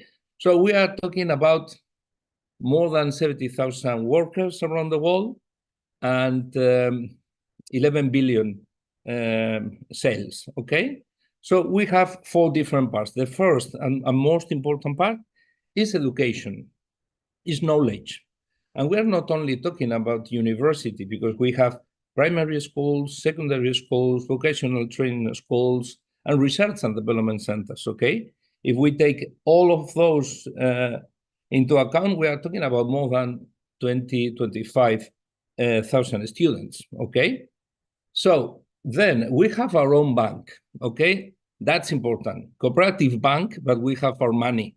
Second important issue, okay? Thirdly, we have Eroski, that is a retail group, okay? Very important in terms of employment, okay? And finally, we have industry, but all the kind of industry you can imagine, and not only mainly for feeding European needs, but also with a lot of production facilities in the States, Mexico, Turkey, China, well, all around the world, okay? So, but what about the impact, no? When we talk about this, what does it mean, no? More than just a business. Well, when we talk about this, we strongly believe that more social and solidarity economy or more cooperatives we have, better distribution of the wealth. Okay, so in Gipuzkoa, that is the area where we are, we have one of the lowest Gini index in Europe, okay? And this is exactly because we have a lot of cooperatives there, okay? But I will put you another example, okay? If we take in Basque Country the accidents rate. In the same sector, when we talk about cooperatives, we are talking exactly about 50% of this rate. That's incredible. Why? Because we are owners of our companies and we take care of us. This is the real meaning of the business, okay? When we talk about impact, sometimes we are lost, okay? So the idea is, well, the redistribution is good, but it's much better to have a right distribution from the very beginning, okay? And this is exactly what we are trying to do. And that is about salaries gap between 1 and 6, for example. And it is possible. And we can run our businesses in this way, and we are competitive. So this is important. And Mondragon is a good example. But as a president of CICOPA, I have to say that there are so many other not so big, but very good examples around the world about worker co-ops, no? So Jon Sik, before he has mentioned, we have a lot of things to learn from others, no? We don't need to invent every single day new businesses, new things, new. We have a lot of best practices that we can take and we can transport to our own communities. And this is the key point, okay? So what we need from UN system and the member states is, well, in terms of legislation, okay, the legislation is very important, but it's not the only thing, okay? We were born under a dictatorship, okay? The legislation was not with us, okay? But we did it. And this is very important because I think that this is a common factor among so many companies, no, that we never wait to UN, to the government, to legislation. If we don't have, we are here for solving problems, community problems, and this is the real driver of our companies. Okay, legislation is really important. Financing, also, we have been talking about tax policy. I think that we deserve a specific tax policy because our goals as a companies and the goals of the governments are exactly the same. We want to develop our communities for better. So if we have the same objectives, we can deserve, we can hope to have special policies for that. And the tax policy is really important. It's really, really important. So when we are talking, for example, about public procurement, no, we always talk about the small and medium enterprises, and that's normal for us. Let's talk also about social and solidarity economic companies. Why not? We all know that we are in the same team. Let's do everything together, okay? The third point, education. The education is so important because we are teaching our students still in a very, very old-fashioned way that is normally based on capitalistic companies only for having more and more profit. And this is still what we have. So if we want to change them after the university, it's too late, in my opinion, okay? So we need this input that a different way of doing business is possible from primary schools, talking about cooperation, secondary schools, and also university. You will never see an example of a cooperative or a social economy business in the business schools. No, it's not very common. Okay, we need that. Okay, because with all those things we will build up a different culture. Okay. And I have to say you thank you because this that we are doing now is also very important. That is the creation of nets, the contacts, no? To know each other and to understand that there are other ways, other tools, other things going around. Because sometimes the day-by-day operation is so hard that we don't have enough time for doing other things, okay? So I really think that the social and solidarity economic companies, we can be the right partner, okay? So, and I would like to introduce here a different topic, okay? That is, when you look to Mondragon's history, well, we were born after a Spanish Civil War in a very, very bad conditions, no? So now when we are talking about, well, so many difficult situation in Ukraine, in Gaza, in so many other parts of our world, well, I strongly believe that cooperatives build a better world, okay? So if we want to have better conditions in different parts of the world, especially after conflicts, I think that we really need to approach to the rebuilding process of those countries or areas or communities, taking into account the social and solidarity economy base, okay? This is really important, okay?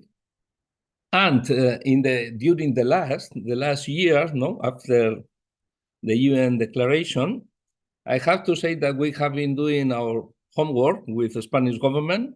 Afterwards, probably Jaime Iglesias, that is the Social Economic Commissioner for the Spanish government, will explain. But we have launched an initiative about social economy. That is a social economy hub, okay? That is more or less try to repeat the successful experiences that we already have, okay? Because for years in Mondragon, we have been answering to this question. Do you think that we can repeat? And we used to answer, well, that's inspiring. No, that is not inspiring. We need, the question is, why not? The world deserves more Mondragons, more cooperatives, more Desjardins, more positive experiences. And we really think that we have to face the fact of how to do this. And this is scaling up. We need more cooperatives. We need bigger cooperatives as well. So we will try to do that. Thank you very much. Thank you very much, Inigo, for all this information, for this example of social impact of building equality in the ground that Mondragon is, and also of scaling up and having social and solidarity economy champions, which is also needed to demonstrate that it's possible, to inspire others, and also to have the size to participate in strategic projects, replicating initiatives that work at the local level. So thank you very much for that. And with that, we travel to southern Spain, where Sandra Moreno, Secretary General of RIPES, is, although she comes from Colombia, from Latin America. Sandra and RIPES is, as many of the speakers before, a very active member of the UN Task Force on Social and Solidarity Economy. And I will ask speakers, and sorry, Sandra and colleagues coming after, because we didn't say it before Inigo spoke, but I mean, we need to be a bit careful with time now, because we have 15 minutes before this panel ends. So Sandra, the floor is yours, and I kindly request you to keep the 6 minutes that we were planning. Thank you very much. Thank you very much, Victor. Thank you very much, Simela and Chantaline and your team for bringing forward SSE. So I will try to share just a little bit. Let me see. It's okay, no? Yes, it works. Okay, thank you very much. So as you know, we approached to 2030, and the world is still facing a systemic crisis, and the SDGs and the just transitions are seriously threatened. We've been working in RIPES at intercontinental levels for more than 25 years on emancipatory proposals that puts people back at the center of economic policies, building on the long legacy of Black, Indigenous, migrant, peasant, feminist, and working class initiatives that have created solidarity economies for survival. Today, let me highlight several successes on just transitions, care and youth, informal economy, and financing for development. After the ILC debates in 2023, which recognized the need to support SSE in their contribution to a just transition, we concluded that to promote an enabling environment for SSE entities to strengthen their capacity to contribute decisively, the nature and shape of future policy making and implementation processes should be key, and that strong social commitment and consensus is essential. making social dialogue an integral part of policy development and implementation. The ever-growing global food insecurity, rising inequalities, and the triple planetary crisis of climate change, biodiversity loss, and pollution are stark reminders that maintaining the status quo is no longer viable. The implementation of complementary policies on just transitions to achieve agroecology and food sovereignty, as expressed in the report we are presenting today, using existing UN instruments such as UNDROP and UNDRIP, can provide a human rights framework from which the SSE becomes much more relevant.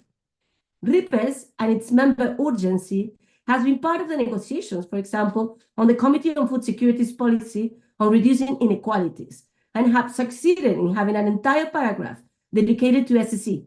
It is the first time that a policy document of the UN Committee on Food Security mentions SSE as a solution to food insecurity and to end inequalities. The plenary vote on this document will be the next week on 23rd October. SSE fosters as well local economies, reducing dependency on global supply chains. This promotes sustainable territorial development and strengthens community resilience. In Cameroon, our member RESCAM has recently showcased how SSE structures are playing an essential role in the provision of basic services such as health, education, access to clean water, sanitation, and markets through public community partnerships, and showing that governments should embrace greater reliance on local production as a driver of growth for SSE actors. Let me share two instances from our Asian RIPES member network, ASEC, that has developed a roadmap with strategic actions to establish an ASEAN SSE for SDGs multi-stakeholder working group composed of member organizations in ASEAN countries and like-minded partners of the Asian continental level, such as International Cooperative Alliance, Asia Pacific, HomeNet Southeast Asia, Warfare Trade, and the ASEAN Parliamentary Forum. The SSE platform on cooperativism developed by our members in Thailand establishes digital platforms that are owned and managed by COOP members in line with a broader push for democratic governance and shared ownership in the digital economy. RIPES also participated at the ILC Decent Work and the Care Economy General Discussion in June 2024, where we brought our main demands on how to ensure that the SSE plays a crucial role in the development of care economies for both users and providers of care services, particularly vulnerable groups, including workers in informal economy, migrants, and racialized communities, many of whom are women. The Youth Care Project, developed by RIPES Europe, is strengthening the active citizenship and engagement of the next generation of global caretakers by supporting young people in building a common strategy for a better future. Many SSE organizations prioritize women's empowerment, offering leadership opportunities and equitable pay, like ASEPA South India Women self-help groups in the promotion of livelihoods, finance, social security, and participation in decision-making bodies for women in unorganized sectors. The debate on how to reverse informal employment as a global trend identifies most of the times informality as a result of the lack of productivity. SSE recognizes that cooperative or communal work is essential to achieve what is impossible to achieve individually, which suggests the need to coordination and creation of collective entities capable of developing processes of democratic governance over resources, means of production, or the organization of work itself. To bridge this gap, RIPES Latin American, Caribbean, WSM, and WIGO are currently developing an educational agenda with 8 universities and institutions on popular and social solidarity economy, showing that SSE is also accompanied by operating logics other than profit and accumulation, where the flows of solidarity that derive from family ties, territorial belonging, class status, ethnic or religious affiliation, or the activity itself are a powerful platform for collective action.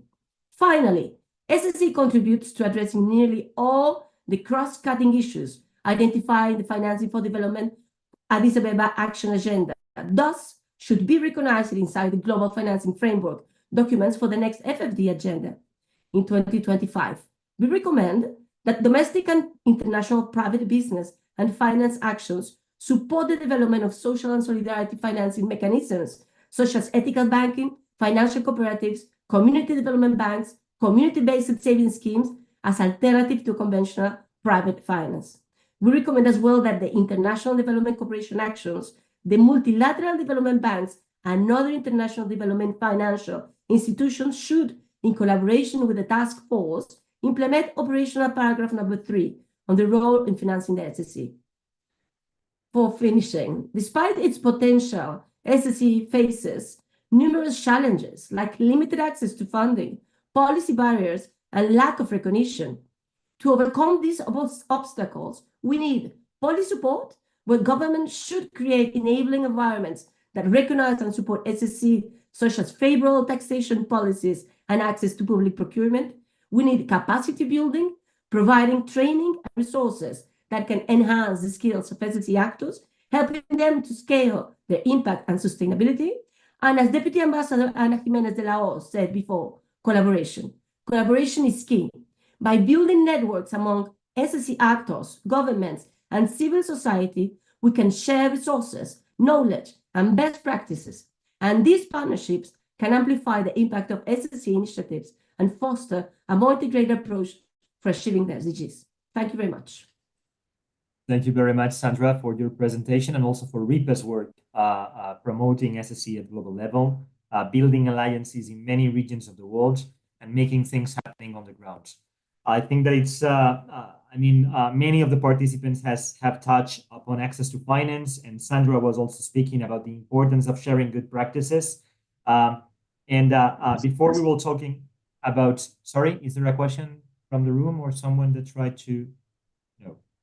Okay, so I think one of the main challenges that have been identified indeed is how to capitalize SSE business, how to go beyond traditional loans, traditional finance, right?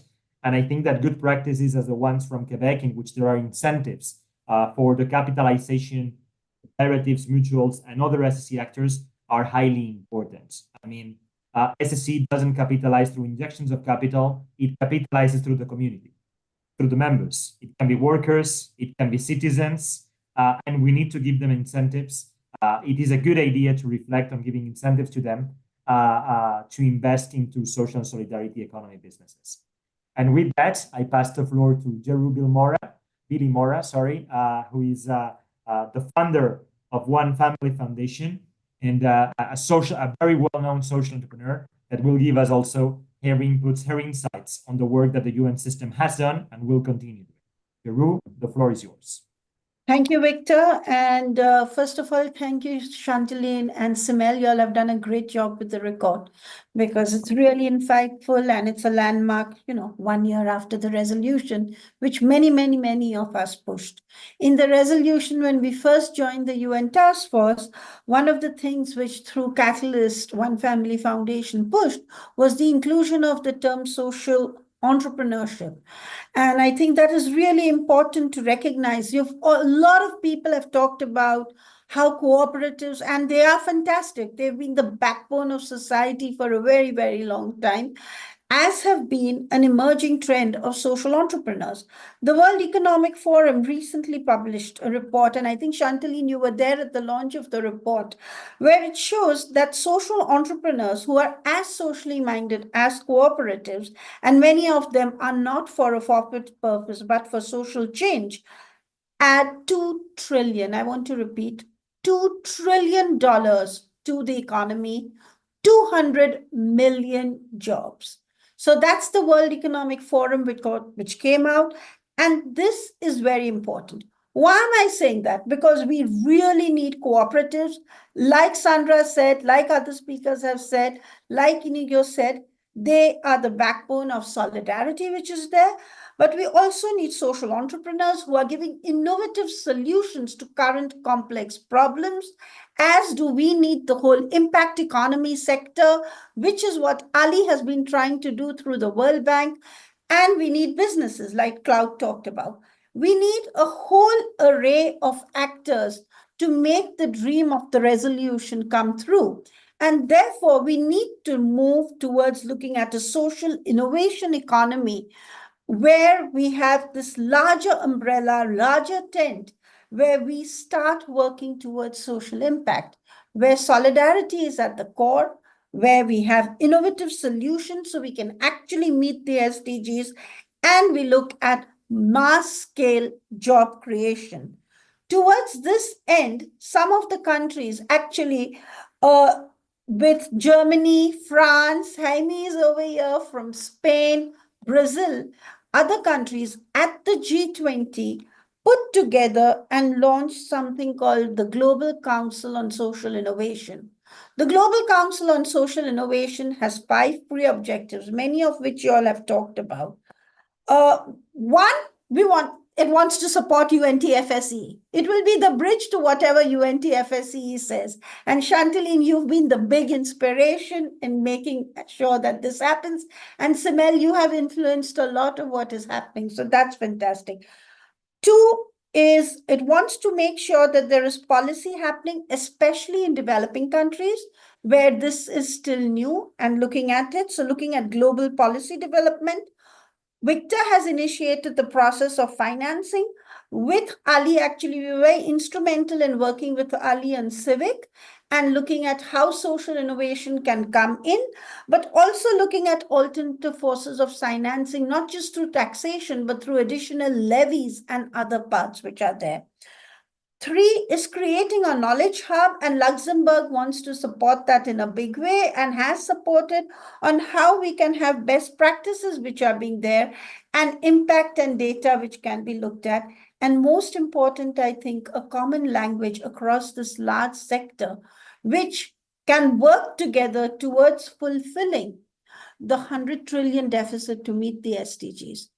And respond to emerging market needs in environment, in social, because economy as it was 20 years ago is not economy as it is today. More and more people are in the gig economy and everything is changing.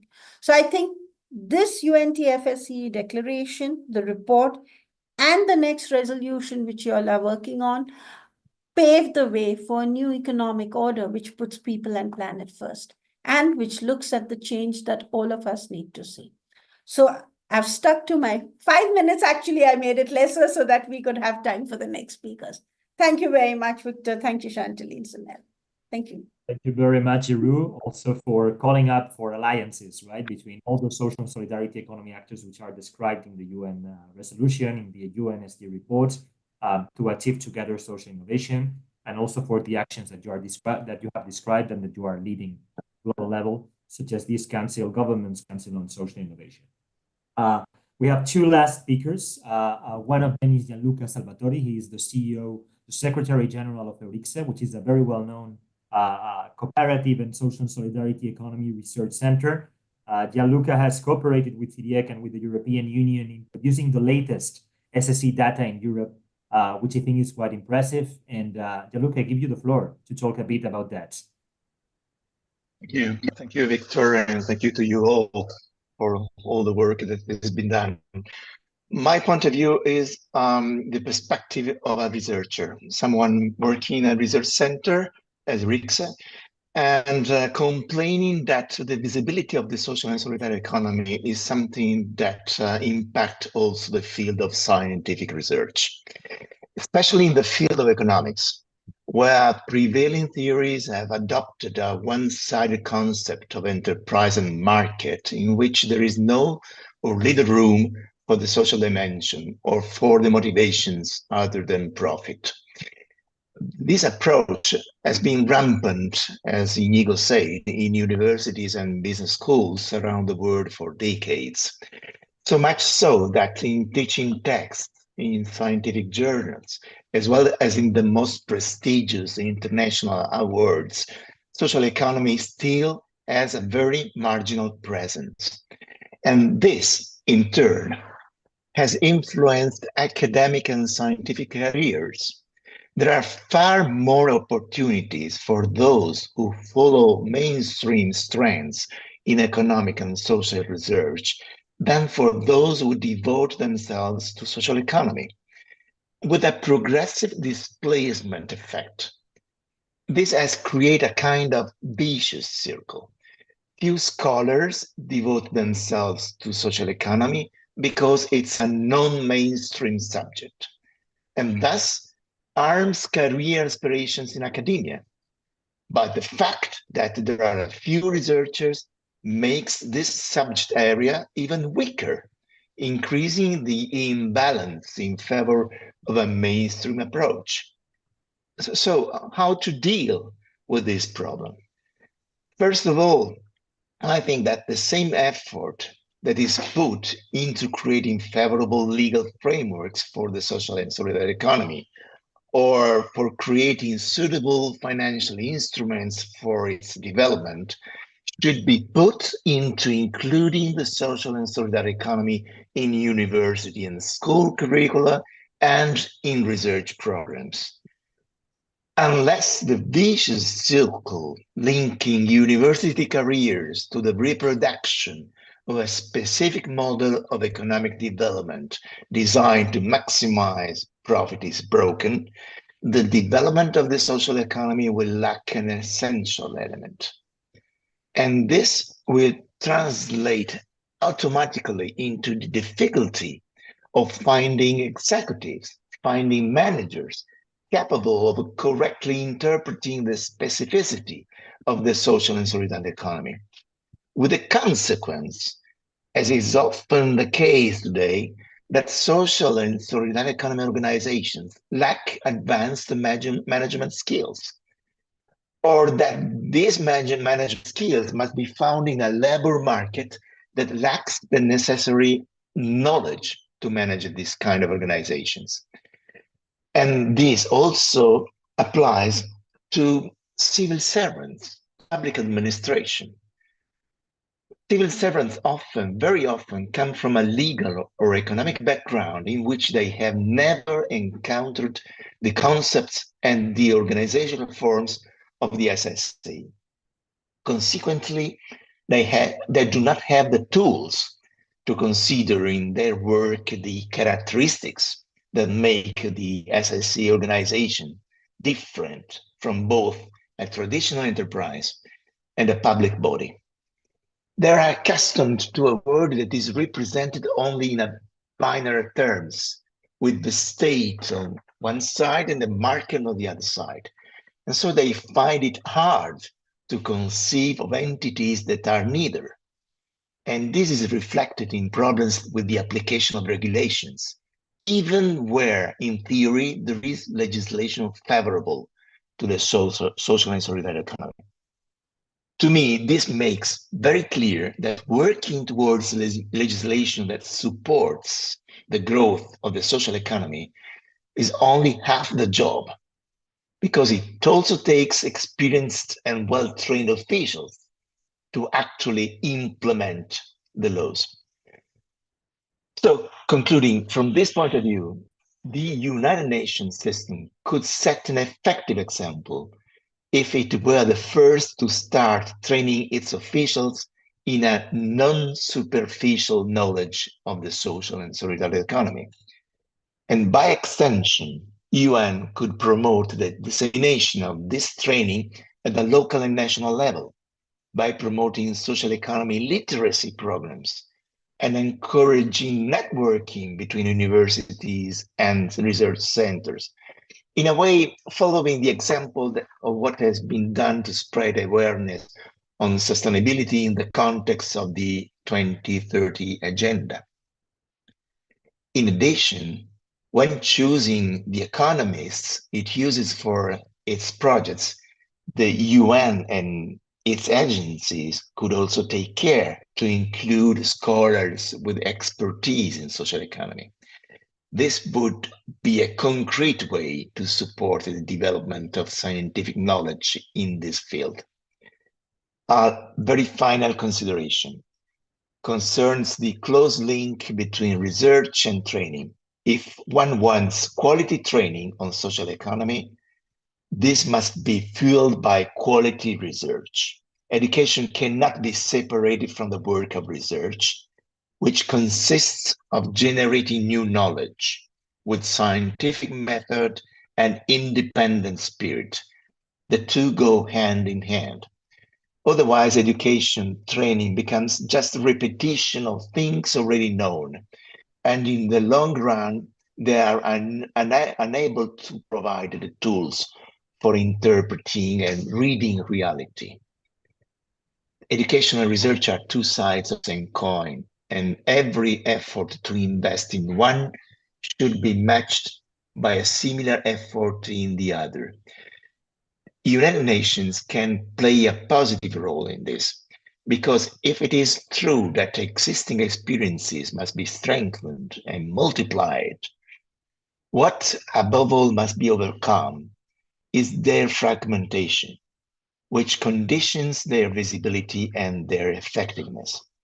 In this sense, reference to a common definition, such as the one adopted by the UN resolution, can contribute to an alignment between different approaches, which would help to clarify the field, would help to clarity with respect to discourses that tend to be rather generic as they mix expressions such as social innovation, social entrepreneurship, and impact economy.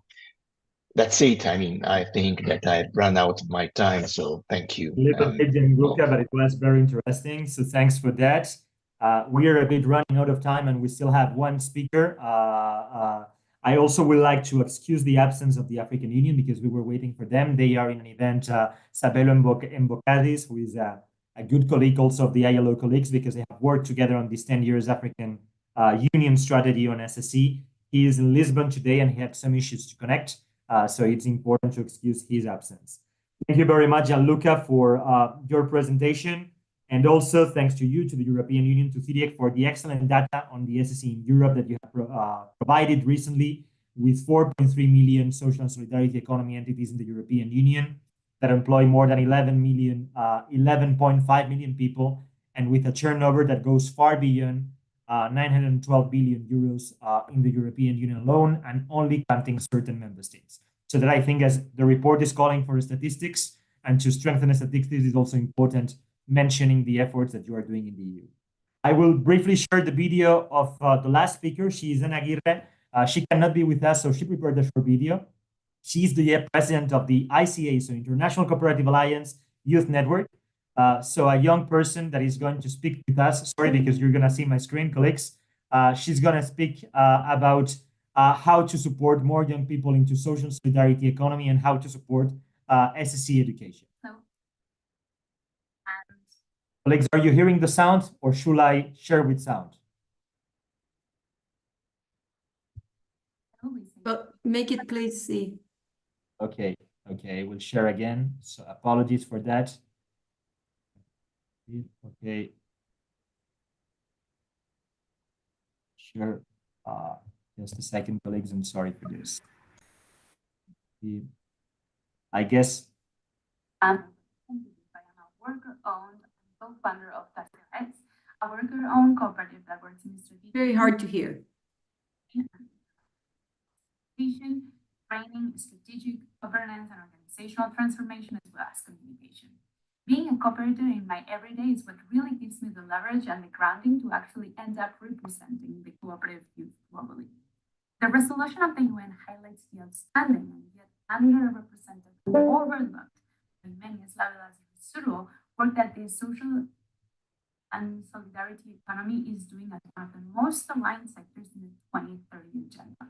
I'm not going to quote part of the resolution, but needless to say, the SSE has a strong examples that deliver in all the 17 SDGs, and we were doing it way before the resolution, not as an exercise of being good, but as a core value of the mission for which we stand. For context, what is the SSE? An international organization that represents the cooperatives and all its sectors, created 130 years ago.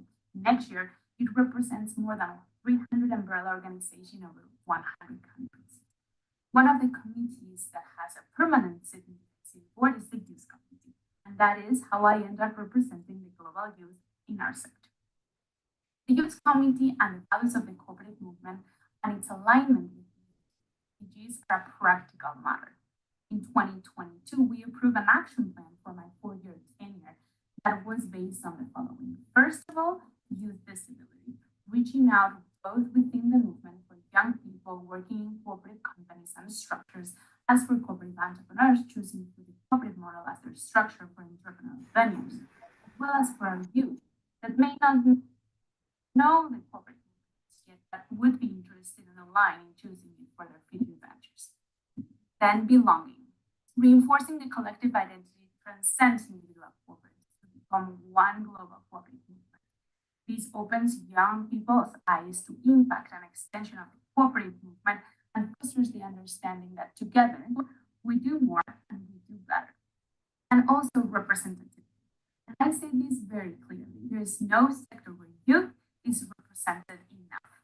But having a youth representative in some tables is a great start. In this center, we wanted to reinforce the value of youth voices in decision-making spaces, growing beyond representation for youth, and into incorporating representatives of different sectors or regions that happen to be young. The three trends that we highlighted back in 2022 were education and training, cooperative entrepreneurship, and IT and technology, and we have certainly stayed on point. We have been active in the development of spaces that ensure skill development and youth connection, launching the Youth Leadership Exchange Program, where small groups of international youth come together to highlight cooperative regions for inspiration. We had one in the Basque Country and in Spain, then another one in the US at the same time as the Impact Conference the year before this one, and one coming up in India right after the Cooperative Congress in Delhi. In the digital scenario, we have contributed to participating in Patio.coop, the network of tech developer cooperatives that gathers more than 1,500 cooperators from more than 25 countries. They lead both by the ICA and FACTIC. It's an example of Principle 6 that is cooperating among cooperatives, but it also looks, if we look at the SDG 17, the alliances. So it's alignment at its best. In our end, we also wanted to highlight the power of education and cooperative entrepreneurship with global examples like Leadership, Entrepreneurship, and Innovation International, a European undergrad official program in which students learn the social and solidarity economy by actually creating their companies and together, co-ownership and democratic decision making. They work for 4 years making progress happen around the world. Numbers speak for themselves, as all of you know. So 97% of our graduates are employed and 56% create their own company after graduation, most of them with a clear, socially conscious twist. As we see cooperatives certainly build a better world and have been doing it for decades. So let's use this upcoming 2025 International Year of Cooperatives of the UN alongside the resolution by the platforms to launch this and give more visibility to the value and reach of the movement that is not only aligned, but also reads the 2030 agenda. Okay, so thank you very much for Anna. We are indeed late, so I will immediately give the floor. Sorry, apologies, guys, because my YouTube is going on. There we go. Now it's closed. Sorry for that. We will give the floor now to the three people that will be closing these events. I will give the floor in the first place to Jaime Iglesias, who is a good colleague, Special Commissioner for Social and Solidarity Economy of the Spanish government. Jaime, the floor is yours. Thank you, Victor. Dear colleagues of the Social and Solidarity Economy, dear colleagues in New York, Chantal and Simel, it's a pleasure for me to share this forum with you and to confirm actually that the social economy is more alive than ever. Just 18 months ago, we achieved an important milestone, which was the approval of the first General Assembly resolution on the matter. And since then, we have seen a number of further and additional achievements. These include actually the approval by the African Union of a 10-year strategy or the adoption by the Council of the European Union of its first ever recommendation on social economy that we analyze here today. Last but not least, we have also succeeded in launching the Ibero-American Network for the Promotion of Social and Solidarity Economy, PRIFES, under the great leadership of our Mexican colleagues. We have also seen today that the UN Interagency Task Force is been working extremely hard, and we are all following with great interest the Working Group on Finance Access led by UNCTAD and the efforts to improve the statistics led by ILO. In Spain, as Inigo announced, our Council of Ministers recently approved the creation of a global hub for the social economy in the city of San Sebastián. This center will open its doors in the coming months and aspires to become actually a global reference for the social economy. But also, over the last year, we have also joined forces with UN Trade and Development, UNTAC, to monitor the implementation of the General Assembly resolution, as Chantal was saying previously, and we have also collaborated with ILO on a project to support the social economy of Palestine. Indeed, the Spanish government has contributed significantly to driving the progress made globally over these past few years, and we want to continue, of course, to be part of the new processes and milestones for the sector in the future. In this regard, we are ready, as announced by our permanent mission in New York, to play an active role in the negotiation process for a new resolution in 2025, with the support, of course, of our colleagues in New York. In view of these negotiations, we would like to mention a few aspects of particular importance to us. First of all, we would like that the General Assembly consolidates the practice of revising the text of the resolution every 2 years. Secondly, we would also hope that the negotiations will be as broad and as representative of the regional and sectorial diversity of the social and solidarity economy as they were in 2023. We are also in favor of strengthening the gender analysis in the text and in our work, as the social and economy is, as you know, a feminized sector which promotes clear feminist leadership. We also want to bring social economy values closer to the youth, to young people, and as Inigo said, to place greater emphasis on the potential of the social economy in post-conflict environments, in community recovery, and in the achievement of gender equitable and sustainable peace and societies. Moreover, and this is perhaps the most important point for us, we would like to collectively move forward with ambition as regards the key debates still pending for the sector. I am referring here to the promotion of legal frameworks in all countries, to funding issues, including taxation and public procurement, and to the need for progress on statistics and training. For instance, we would suggest or encourage UN agencies to help us establish a common statistical methodology for the SSE in this new period. Lastly, we want to make the new Global Hub for the Social Economy available to all SSE families and to you, of course, and we propose holding an international event in the city of San Sebastián in 2026 in collaboration with the different UN agencies to further the debates we just mentioned. In short, you can count in Spain to continue to promote the social and solidarity economy and to offer innovative and constructive approaches and solutions that respond to the needs and singularities of the sector. Thank you very much, colleagues. Thank you, Victor. Thank you, Jaime, also for these concrete proposals. And now I give the floor to the UN Task Force Co-Chair, Simel Assim. Thank you, Victor. I want to extend my heartfelt thanks to all the speakers, participants, our host, the French Permanent Mission to the UN in New York, for all this insightful, inspiring session presentations. The SG report and the contributions we heard today reaffirm the crucial role that the social and solidarity economy can play in advancing sustainable development and the 2030 agenda.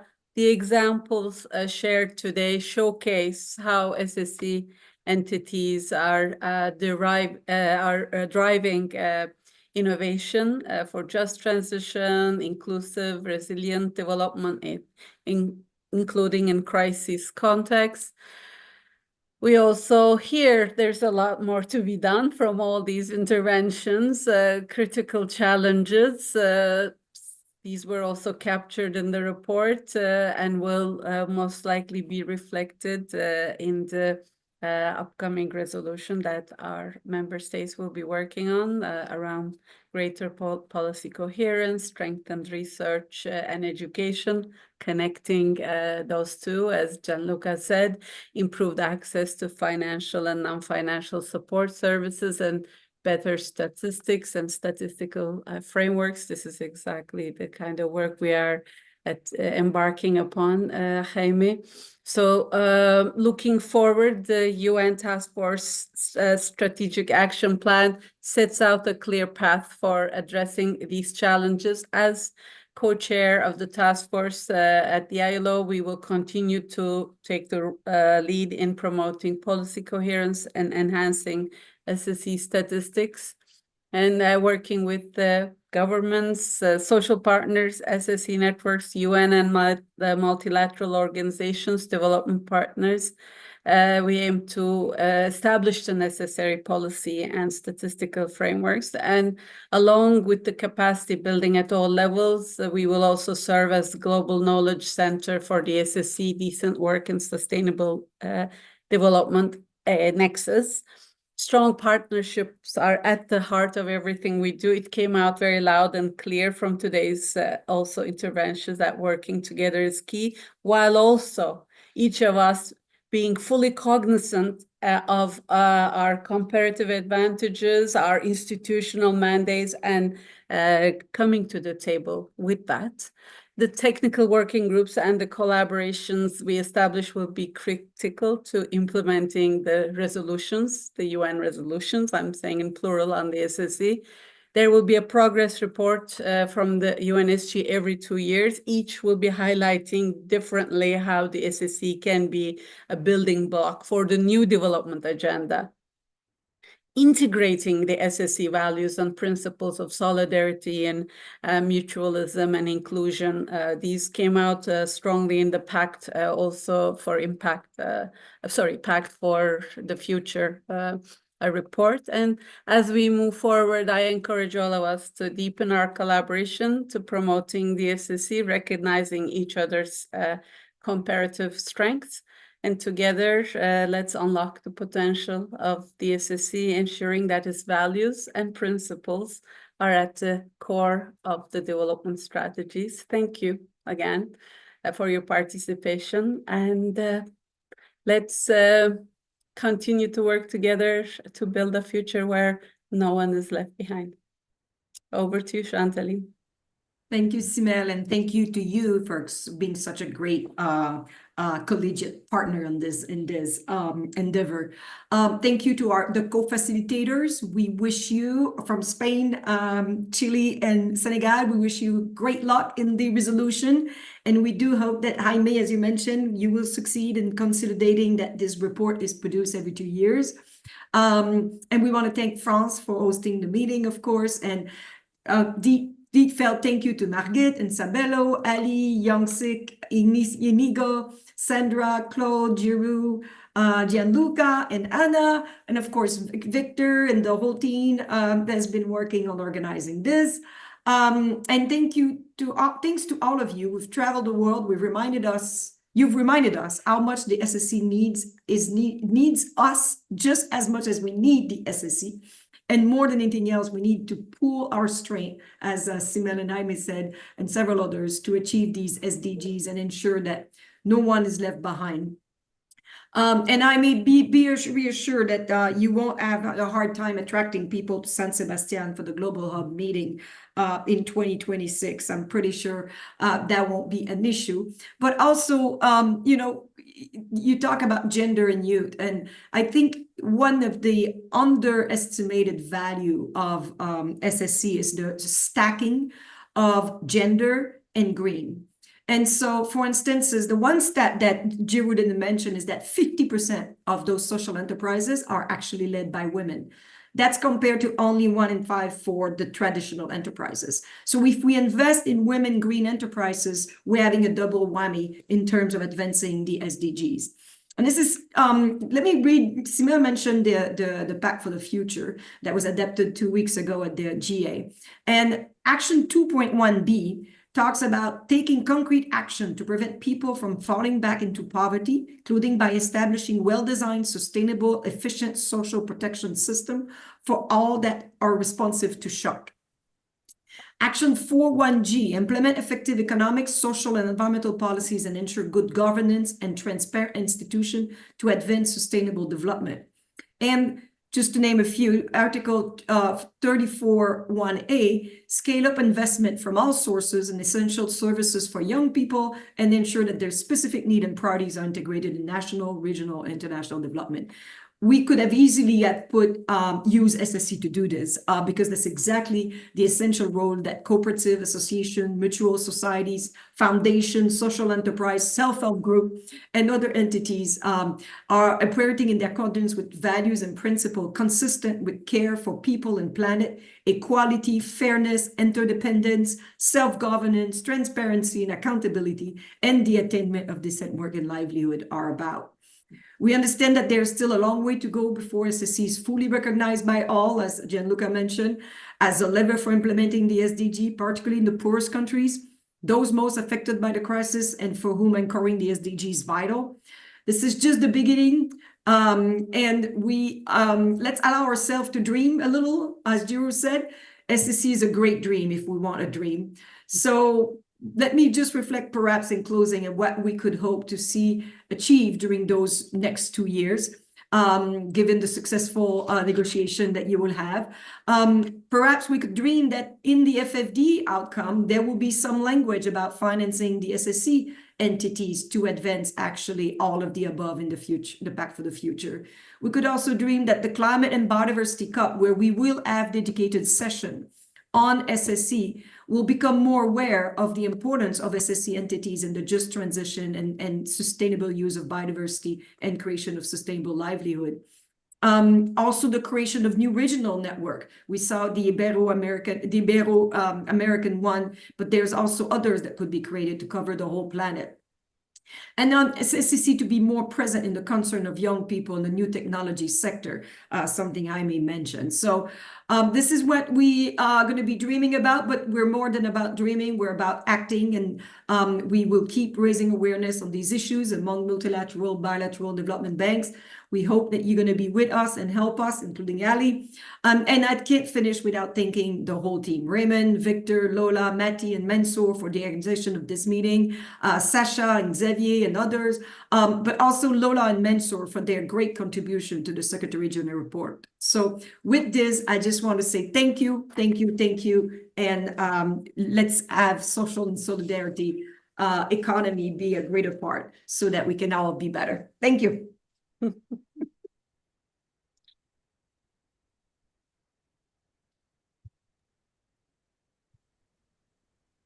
Thank you, everyone. We are finalizing the call.